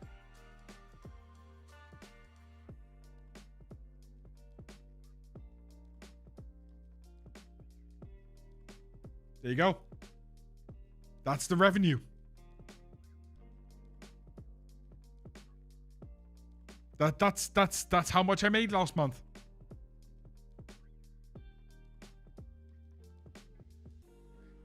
Hey Trey, how you doing? I hope you're doing well. Hope you're doing absolutely amazing. Yeah, you're right. Build on YouTube and then do Twitch. Like, this does not even put a dent into anything.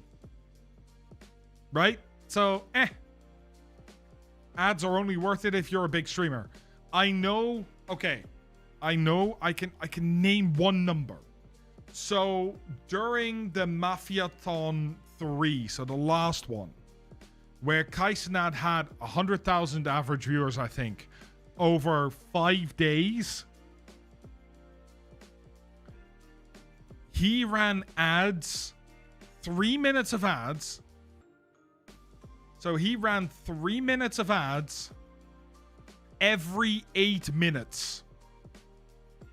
That is the maximum that you can do, by the way, on Twitch.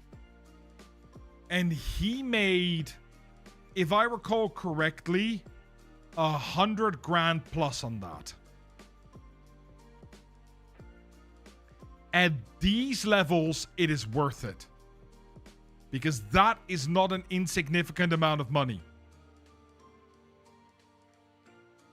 But he ran ads and got paid.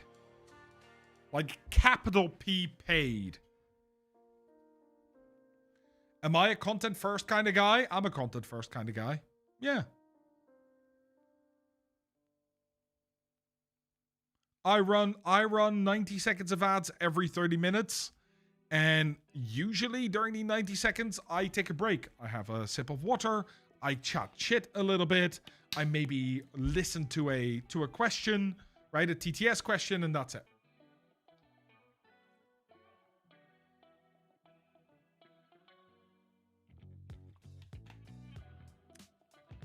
So for me, that is, yeah. And the only reason I feel I can do TTS, by the way, if anybody wonders, this is quite funny. Most people don't know this, and I'm just gonna highlight this again. If you go to my Discord, there is a channel called Answered TTS. Right? And you can actually see... you can actually see all the TTS that you guys have done. And not only the TTS, it comes with a link. And that link takes you to the VOD. And that VOD is the exact moment I press the button to listen and answer your TTS. So you can always go back and listen to them again. If you miss the answer, which is why I made that channel. Hey, Rich, how you doing? That is awesome. I'm doing very, very well. Thank you very much.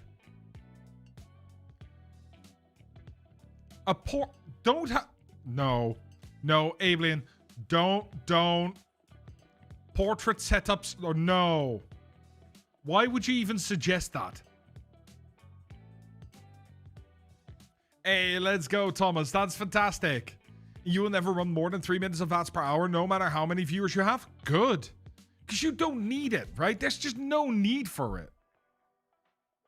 At the moment, you are still trying to grow. At the moment, you're still trying to build your channel. Use that time. Give it the time that you need. How many monitors do I use when streaming? That's a trick question. That's also a TTS. Heyo Fluff says, how many monitors do you use when streaming? What do you recommend? So, I use my main monitor, which is what I have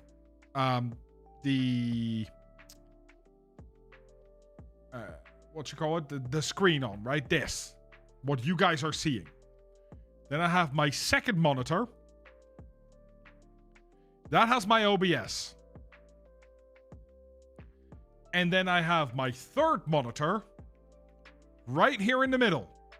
And it is tiny. Do you know what?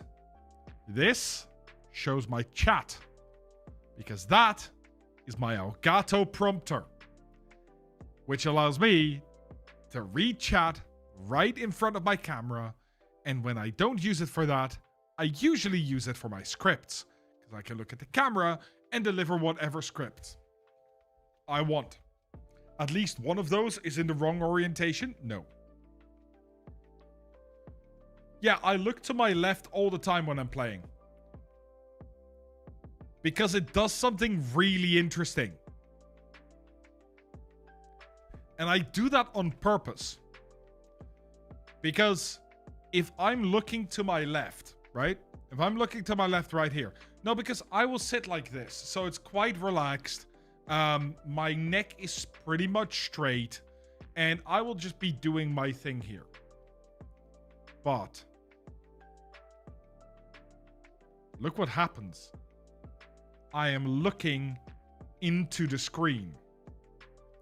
Which means your natural reaction as a human is to look where my eyes are going. If you would be looking the other way, if I would look at my right screen, and I would not be talking to you guys, let's say that I am playing a game, right? Game. This is definitely a game. Then all of a sudden, it looks really weird because where the hell are you looking? Why are you looking that way when clearly everything is happening over here? It's one of my pet peeves as well. When I see this with other streamers, it really annoys me because my eyes keep moving to the place where people are. Yeah, it's just a flip of webcam, but it's such a massive thing. So that's why I have my camera here because that's where it needs to be for my YouTube videos. And then I have my my actual gaming screen. Plus, it's quite relaxed, right? When I'm gaming, I don't sit like this. Right? I don't sit up straight and I relax. I sit like this, I play games. Because why not? You have an ultra wide and now playing windowed mode at 1080p. You can see the chat and all the improvement parts in your OBS behind your game. That's fine. How small is that chat thingy? Not that small, actually.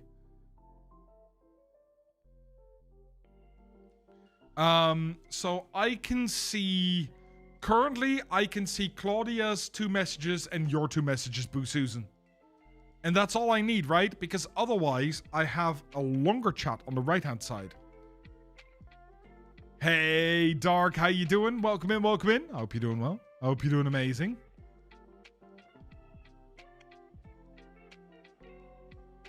Ablian says, do you have an image that shows your camera and prompter setup? I really need to find somewhere and some way to move my camera so it isn't sitting on top of a really tall monitor. I would also love a prompter. It literally, this is my setup. You think I'm joking, but this is my setup. Like, it sits, my camera sits here on a pole that's mounted to my desk.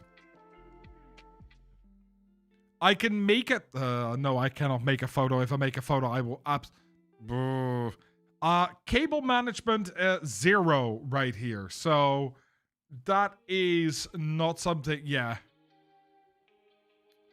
It's just sitting on an. Actually, it's sitting on a tripod that's standing on the ground at the moment. Ah, yes. Okay. I used to have it mounted to my desk. But every time I shake my desk, my camera would move significantly. So now I've mounted it on a tripod that's standing behind my desk so that when I hit my desk, I move my desk, that sort of stuff, it doesn't shake through into the camera. Personal preference. I also have a ginormous office.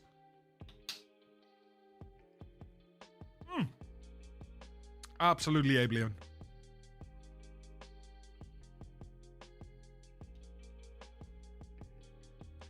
And Ablian, can I make a suggestion for your... Do you need a vertical camera or a vertical monitor? Because honestly, if I had 3 screens, which currently I do not, I had 3 screens, I would probably choose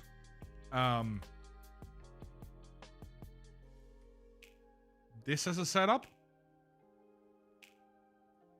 where your third one is floating above the monitor and you can just look up to see things on it, such as OBS. Although that might interfere with your light, so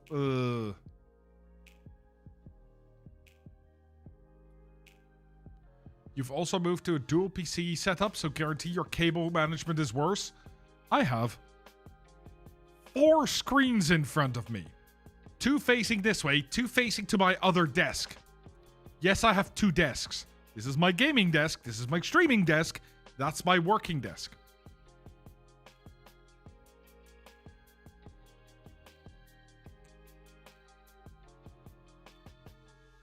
If you don't have an actual teleprompter, what you can do is actually set up your OBS with a prompter scene and just put it right underneath your camera so you're looking close to the camera. Even then, you see it. Like, I'm now looking at the camera, right? I'll actually do this as an experience. I'm looking at the camera. And I'm going to switch away from looking at the camera to looking just above or just underneath the camera. And when I do that, you actually immediately notice that I'm no longer making eye contact with the camera. It's really easy to see when somebody is not fully looking at the camera itself and instead is looking near a camera. The best thing you can do is look straight into the lens. Hey, Light Wraith! Thank you for the raid. How are you doing? I hope you're doing well. I hope you're doing amazing. How was your stream? How was Final Fantasy? Hope you had a wonderful, wonderful time. How do I look in the camera and the game at the same time? No, so when I game, I don't look at the camera, but that's fine because you are also not looking at the camera. But I will very often when I'm gaming, I will turn to the camera, say some things, and then move back again. And that's okay. That's fine. That's good. Right into math staring in my soul. Sorry, Light Wraith. How was Final Fantasy 14? I hope it was fun. Hope you enjoyed yourself. So when I'm staring into cameras, only for those who got a face with symmetry? No. No face is symmetrical. Not a problem. Let's go, Collectonian. You know, like, you don't need symmetry. You absolutely don't. Straight into the camera is for anybody. Okay. I'm gonna give you guys a little bit of a tidbit here. Yeah? If you are streaming and you are playing a game or you are doing things and you are sort of, I don't know, you're not distracted, right? Because you're doing things on your screen and I'm bringing you as the viewer into my world. Now, What I'm doing is one too many. Hey, Totally Epic Cat. Apparently all my shoutouts are now running at the same time, and it's confusing the hell out of my system. I'm gonna disable those for a moment. It's one too many. You as the viewer expect there to be other people, and these other people you can talk to. However, for YouTube, and you'll see this with practically every sort of educational YouTuber, they will be talking straight to camera, because the feeling that a YouTuber is trying to create is that they are sitting and having coffee with a friend, right? They want to communicate with you, not everybody else that watches this video. Excuse me, not everybody else that watches this video. You specifically. That's the person I'm talking to. Which is why this face-on idea comes very much from the YouTube world. So that's also why when I make my videos, I will be in the middle, right? I have my shirt on. I'm in the middle, and I'm giving you a presentation. But actually, we're just talking to each other. While on Twitch, you are in a chat. People can write to you. And other people see these other viewers watching your stuff. So it's a one-to-many situation. For most people, I would say looking straight on is not necessary. But for somebody who makes YouTube videos, that is sort of needed. I'm doing really well, Totally Epic Cat. I'm doing very, very well. Let me see. You have your camera set up right on top of your gaming monitor. So similar to your OBS teleprompter idea. So the problem that I have with that, Damien Darkrose, is that if I do that, that's like looking at my bald spot 24. I know I have a quite large forehead, right? But I don't need to accentuate that by having you guys look here all the time. Like, that's just not something that I want to do. If you have hair or wear a cap or something like that, I understand. Absolutely fine. I can't wear caps. I'll just be bald. That's fine. But I'm not going to show my big bald head even more than needed, right? I don't need to become an egg.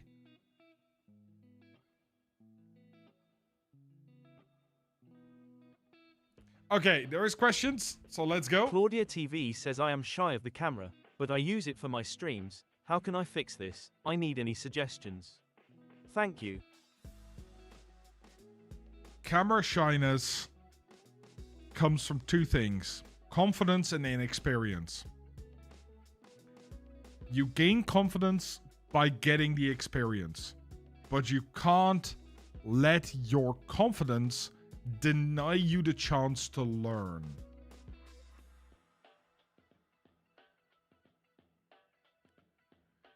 I would just keep going.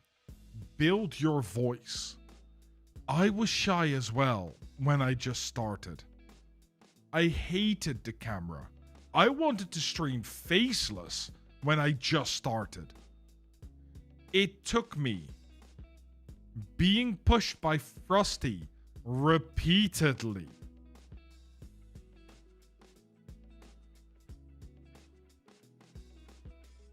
for me to try using a camera. Ablian, thank you so much for the resub, you absolute legend. Thank you very, very much. You love the camera, just not looking directly into it? Oh! You know what? You don't want to look directly at a camera? I have the $5 solution for you. You want my $5 solution? Not a joke. Googly eyes. It's not even a joke. Googly eyes. What you do is you have your camera lens, right? This is you have a camera with a lens on it. And then you put a googly eye here. And you put a googly eye here.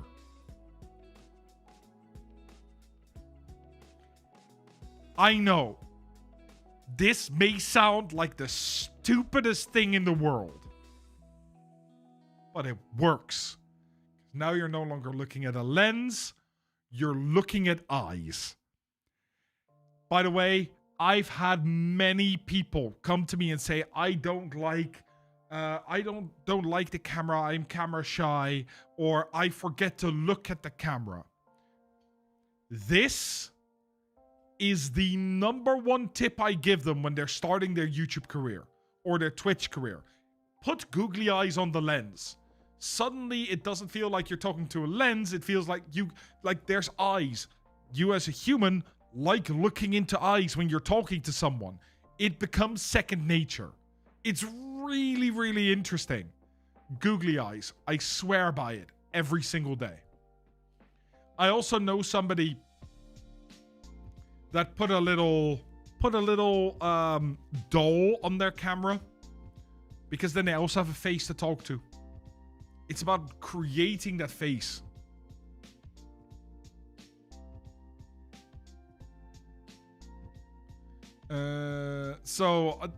I know it sounds stupid, but it really works. You still have some spare googly eyes from the ones you bought to put on your shoes? Yeah, absolutely works.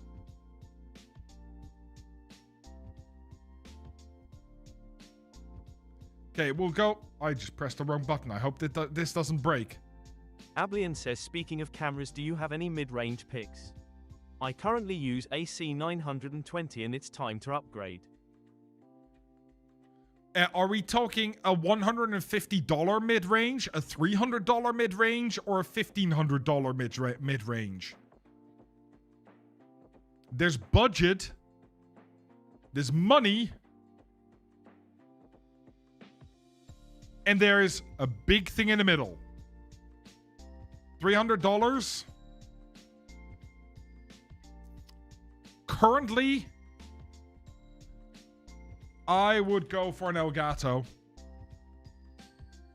I think. Oh, apparently it's Elgato week. Who knew this? Did anybody get told that? Okay, fine. Cameras. Facecam 4K. This one. It good. It 200 euros.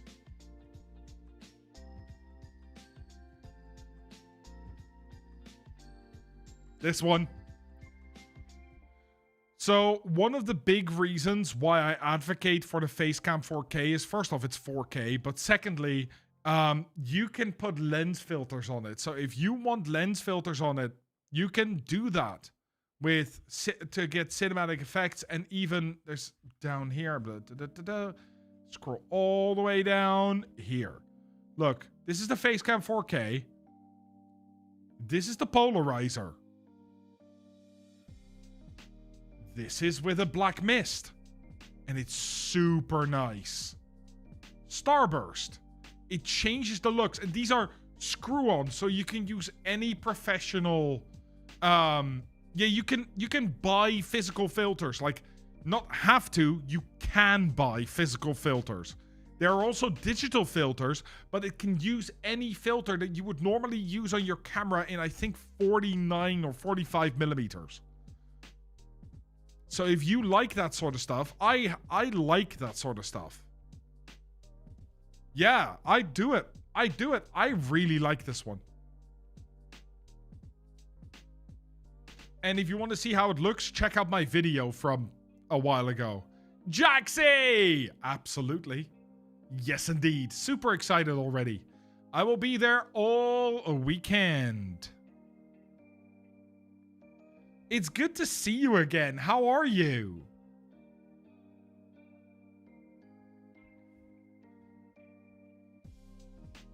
You wish they didn't make it for... Yeah, they made it all for Windows 11. Ah, that's awesome. I can't wait. I genuinely can't wait.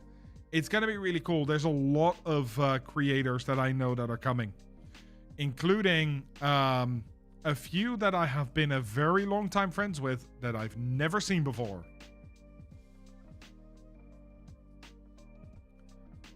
Let me see. Yeah, the Gato Week thing is showing up all over the apps. Had no clue that it was happening. No, look, I've been away for a week, and I didn't realize there was discounts to be had. Otherwise, I may have been tempted. The Upspot Meet 2 is also really nice. Yeah, it is a really nice cam, but it's 75. And with the Elgato, you just have a bit more flexibility. Frosty is doing really, really well. The little one, she's growing so quick, Jaxie. She's growing so quick. It is insane.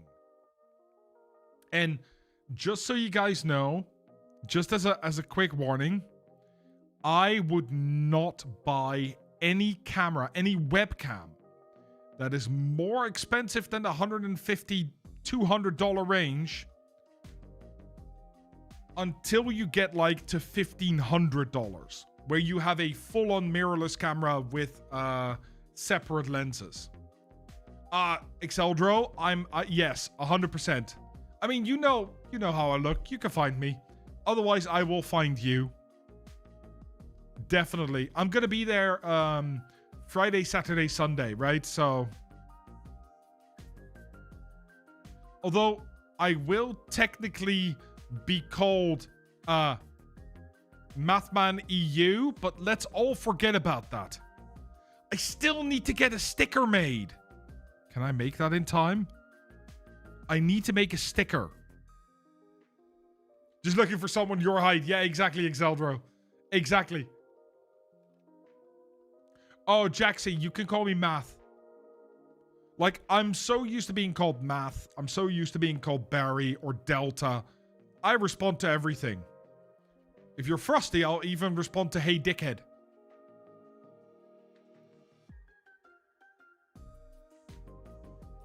What do these low to mid-range camera actually give you benefit-wise over 4K capable smartphones with all their features? Very little. Just don't call me late for dinner. In fact, I will be called late for dinner today.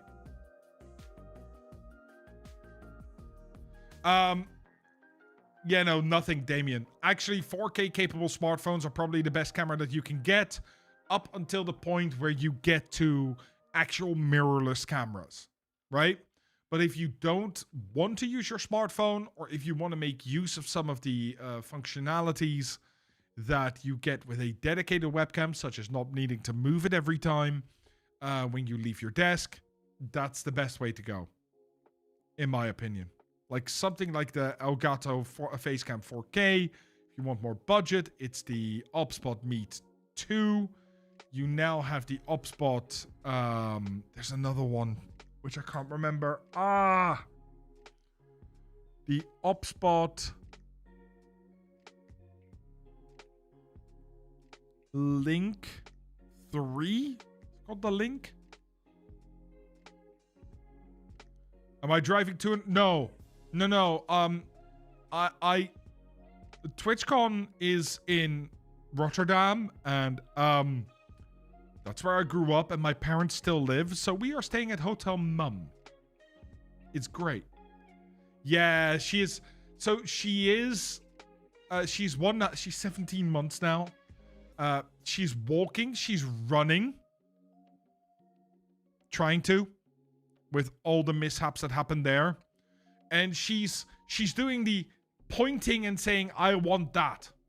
And she's understanding things we are saying. So if we say, especially when I go and bring her to daycare and I say, oh, take her out of the car, put her down, I need to lock the car. I say, wait. She will stand there and look at me and wait. She's not really talking yet, but that is mostly because we are raising her both in English and Dutch, which makes the talking a little bit slower. That's normal. Insta360 is really good. Upspot is really good. I've been asked to review the YOLO cam. And I have it somewhere in my house. It got lost during the move. I'm sure I'll find it again. And at that point, it will be outdated and we'll review it.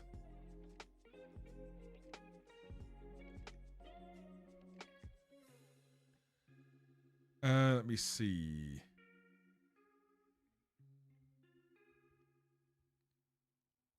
You were distracted. Why poor Frosty? Oh no, people were asking what they needed to call me Frosty, and I said they could call me Math or Barry or Delta, and if you're Frosty, you could call me Dickhead too.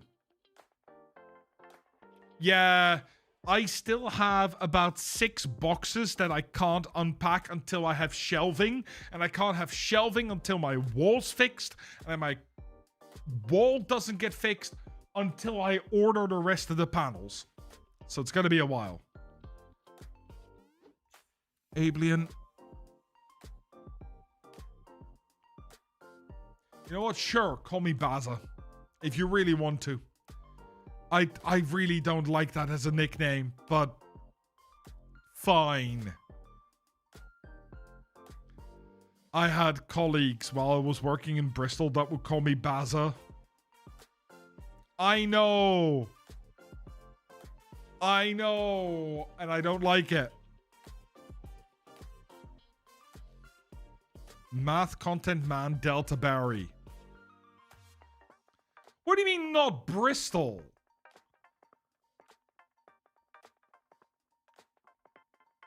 Why would you go there? I mean, because, and I'm sorry to say this, it has a good university and the city is freaking awesome.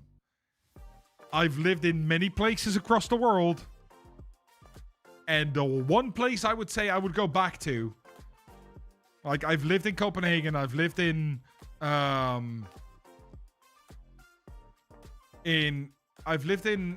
Copenhagen, I've lived in Wales, I've lived in Rotterdam, I've lived in Belgium, I've lived in Bristol, and it's the only place I'd go back to. What about Prof? You can call me Prof if you want to. Never live in London? I don't intend to. The city known as Belgium. Look, Jaxie, you and I both know that there are cities, right? Bristol, Copenhagen, London. And then there is the town pretending to be a city, Brussels. And that's all that Belgium has. Realistically. Frosty, I swear to... I need to sell a wife. Brussels is such a mess. Uh-huh. It is. That's why I don't live there. I have colleagues that choose to live in Brussels. I don't get it.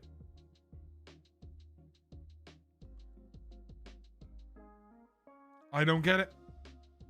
It's ridiculous. But yeah, so for cameras, I would say there's like the $100 one, there's the $200 one, and that's it. I thought Brussels is a vegetable. Brussels sprouts is a vegetable. Hey, but Ablian, London, Bristol, it could always be worse. It could be Leeds.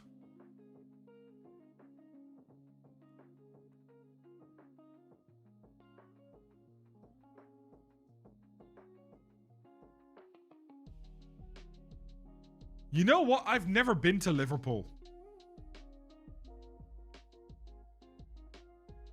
Probably for good reasons. I mean, it could be Birmingham. That would be even worse. I've been to Birmingham once, and I'm gonna be honest with you. I will never... No, actually, I think I went twice. But I went once, and I never want to go back. Ever. Hey, Libra, how are you doing? Hope you're doing well. I hope you're doing amazing.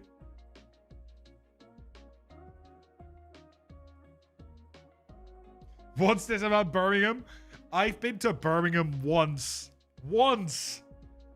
And I did not enjoy. I did not enjoy. It's just not a nice city to be a tourist in. Let me put it like that.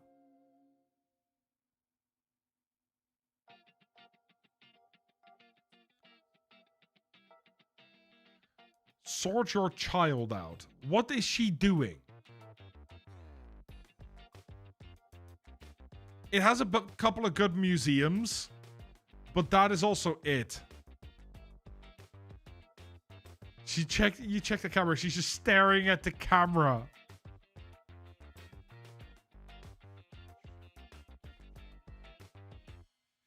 That is brilliant. That is brilliant. Oh man, that's amazing. Oh. Yeah, she's learned a lesson. She didn't even need it. She didn't even need the googly eyes. It's fine.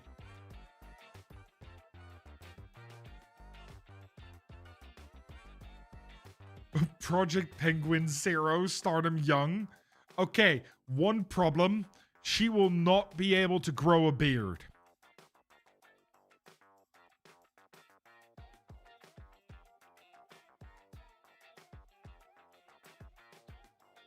So, we're gonna have to pick somebody else.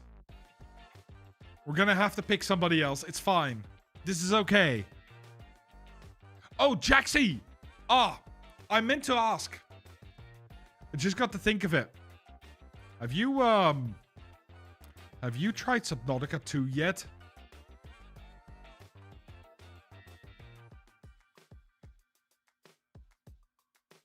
What do you think? I've heard many good things. Oh, not yet. Damn. Yeah, I know. I'm gonna be playing it on stream. Yeah. People made me promise that I wouldn't play it offline, so I'm playing it on stream. Probably starting either Friday or next Tuesday. No, Friday. I had nothing planned for Friday. Yeah, we'll be doing that on Friday. Should be good fun. Hey, nice Jay. That's fantastic. Yeah, I'm planning to play it just because I freaking loved it. I've loved Subnautica 1, right?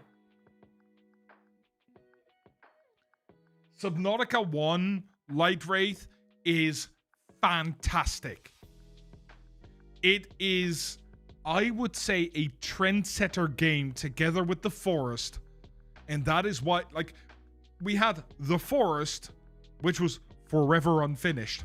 And then we have Subnautica 1, which actually got finished. And those two set the trend for a lot of the story-based survival games that we see now.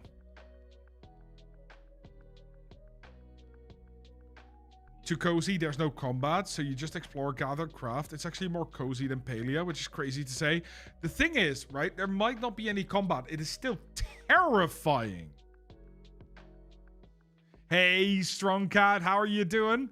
Hope you're doing well. Hope you're doing absolutely amazing. Do not forget about the Resident Evil series. Yeah, but Resident Evil is not story-based survival, right? It's a puzzle action game, or used to be a puzzle action game. I don't know how much puzzle there still is in Resident Evil.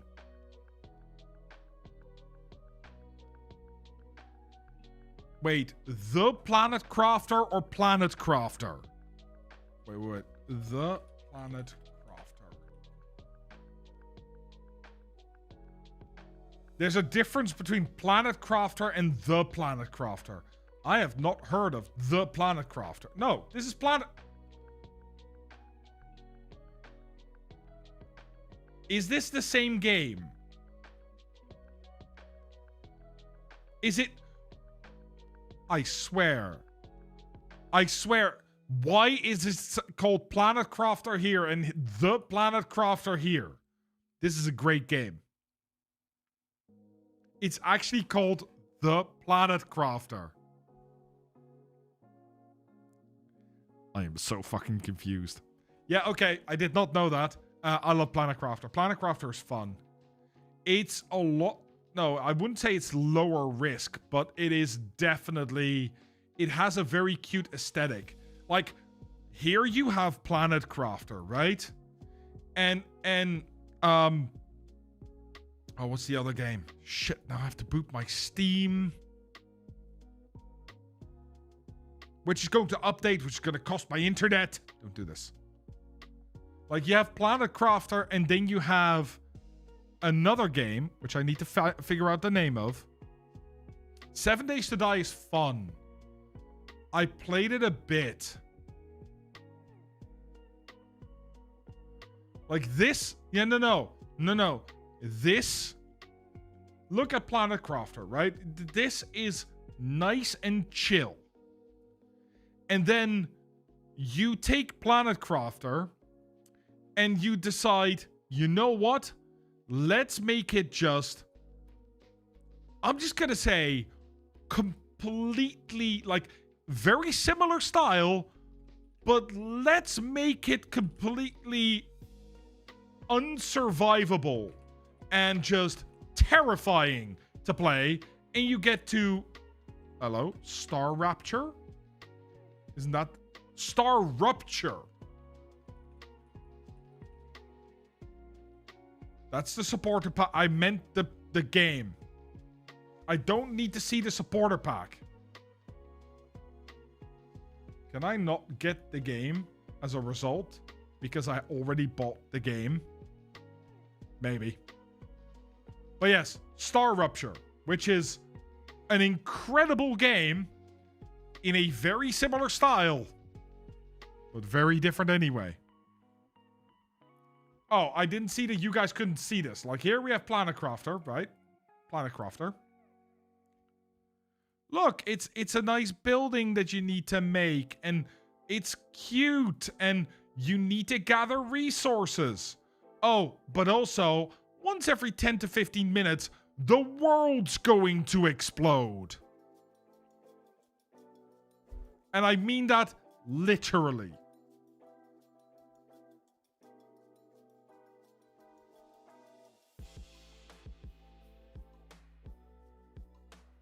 Let me see. How long did it take me to get to the time where I can stream for over 4 hours? You guess it just takes time. Yeah, it's energy, right? It's building the routine, it's building the energy. I started streaming 3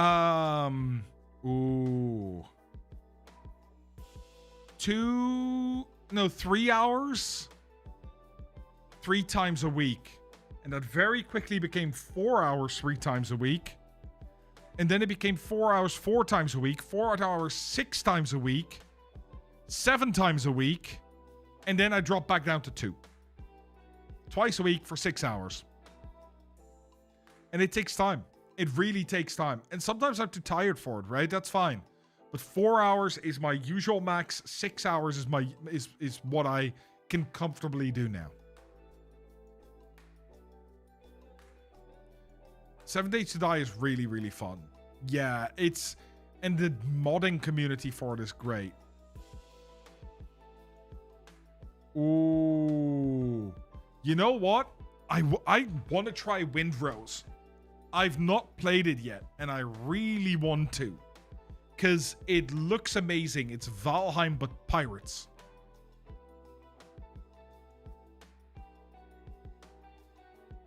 Yeah, no, absolutely, Heyo Fluff. Absolutely. I completely understand. I do my best to help people wherever I can, right? So, if you ever have questions, feel free to drop into the stream. The TTS is there for a reason.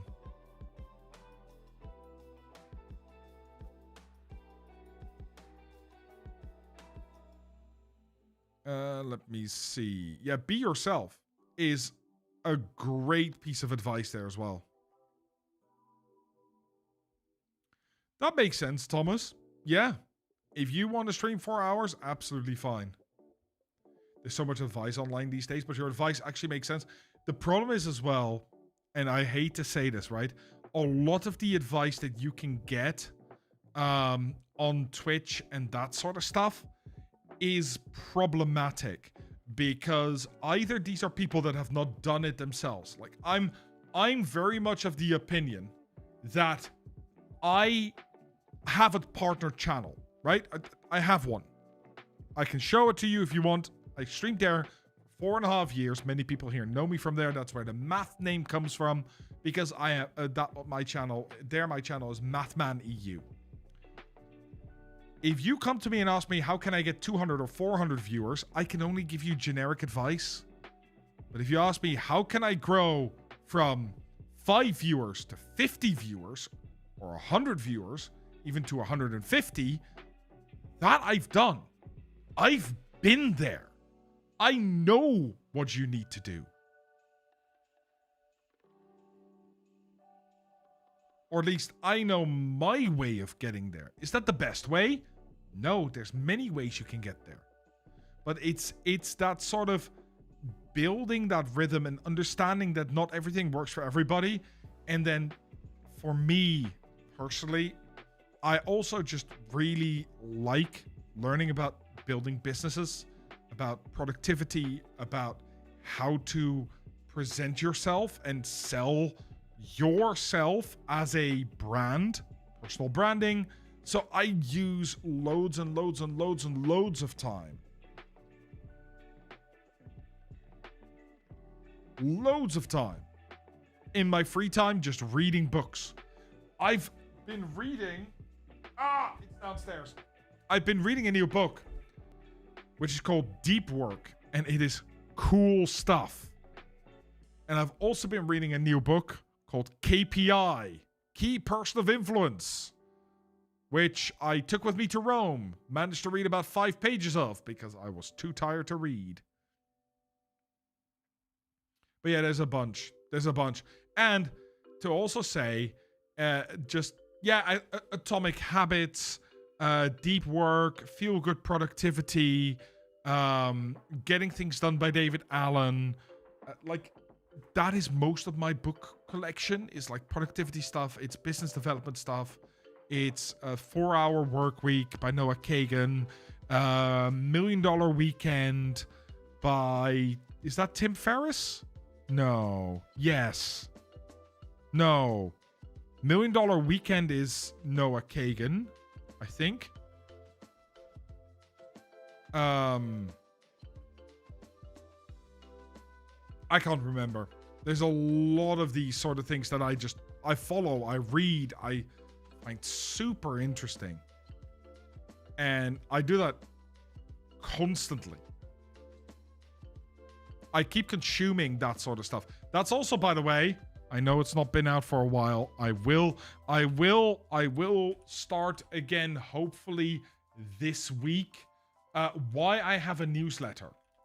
So if you look at my newsletter, that is slightly different from the stuff that I do on stream.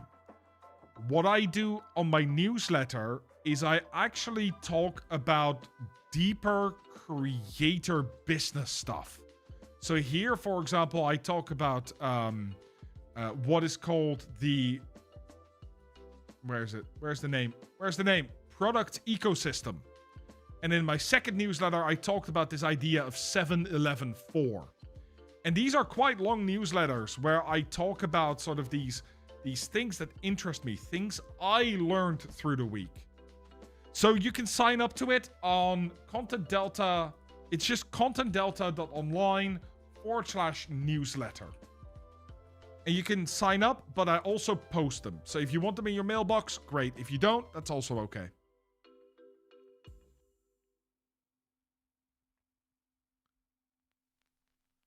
The Courage to Be Disliked is also a really good one. Yes.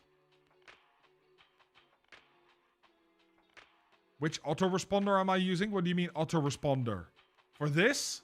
Kit. Kit.com. Kit.com is great for this stuff. You know what? Do I have it here? I don't think I do. See, all my books are still packed. A book that I can highly recommend for people that want to become creators and that want to become creators, not just like... There's 2 ways to become a good creator. The one is you become really entertaining, right? And most people will go for something like this. But if you want to become an educational creator, or you want to do something slightly different, read this book. It's called Oversubscribed. It is incredibly good. It's by Daniel Priestley, who has built businesses from 0 to 80 million. And he talks about how you can get people to like who you are and the message that you give.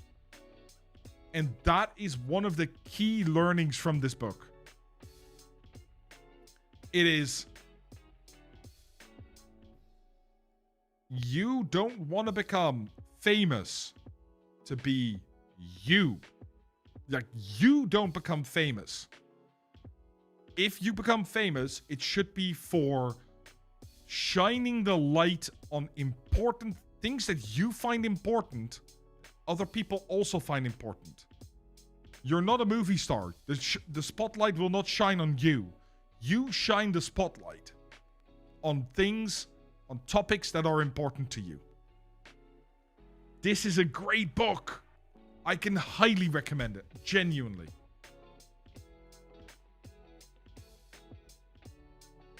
And audiobooks are also books, Ablian. I think this exists in audiobook. Claudia TV says how to get from an AVG of 11 viewers to 30 plus viewers. I need to mention I can only stream for 2H from Monday to Friday.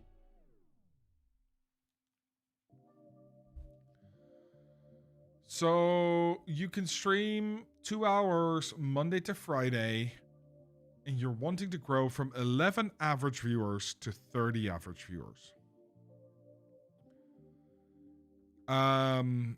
There's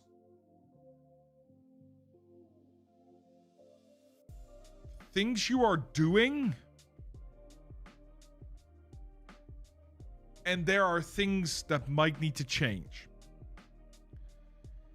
And one of the things, or two of the things that I can tell you right now, which are really, really important, if you're currently on 11 viewers, look, if you're on 11 average, you've already gotten past the initial hurdle, right? You've got your affiliate, you've got a small community that shows up every time.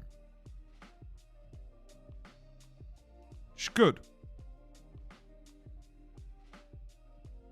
Few things that you can do. One is make sure you are in a niche, right? I can't say where you are, what you're doing right now, because I'm not looking at your channel, but making sure that you are consistently delivering on the content that your viewers want to see. Make them come back.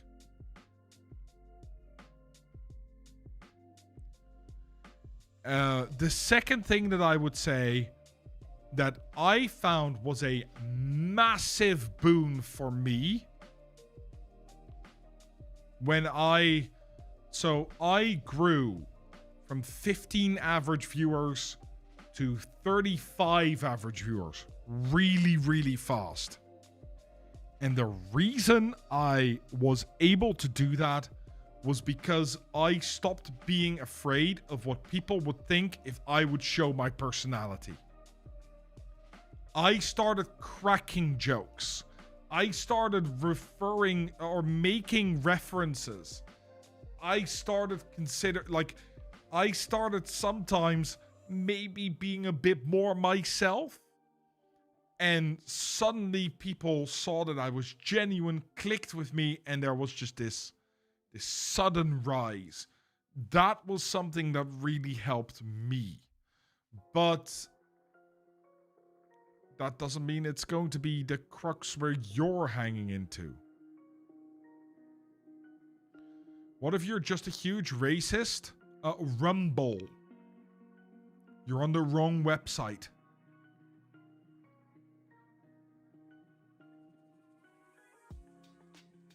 Yeah, sorry.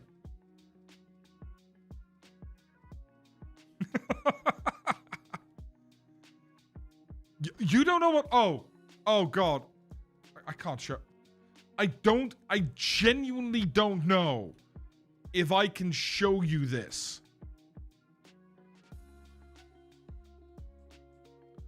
Okay.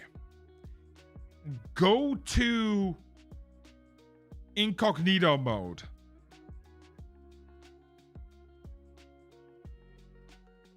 And go to rumble.com.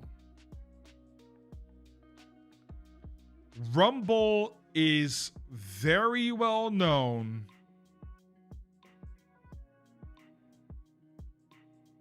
for being... I'm just gonna say...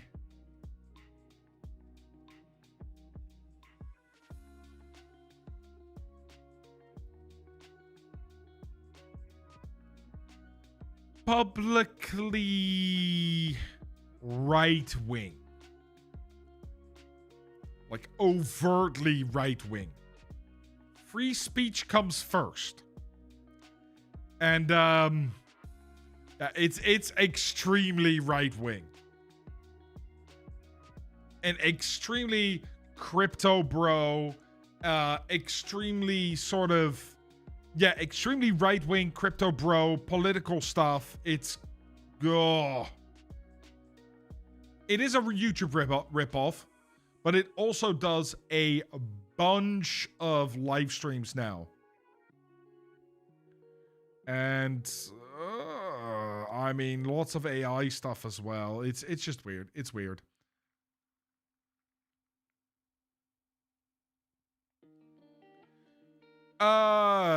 Just have a look at it, Alien, and decide for yourself. I can't say that because what for me is right wing might be far right mega racist wing for you, or vice versa.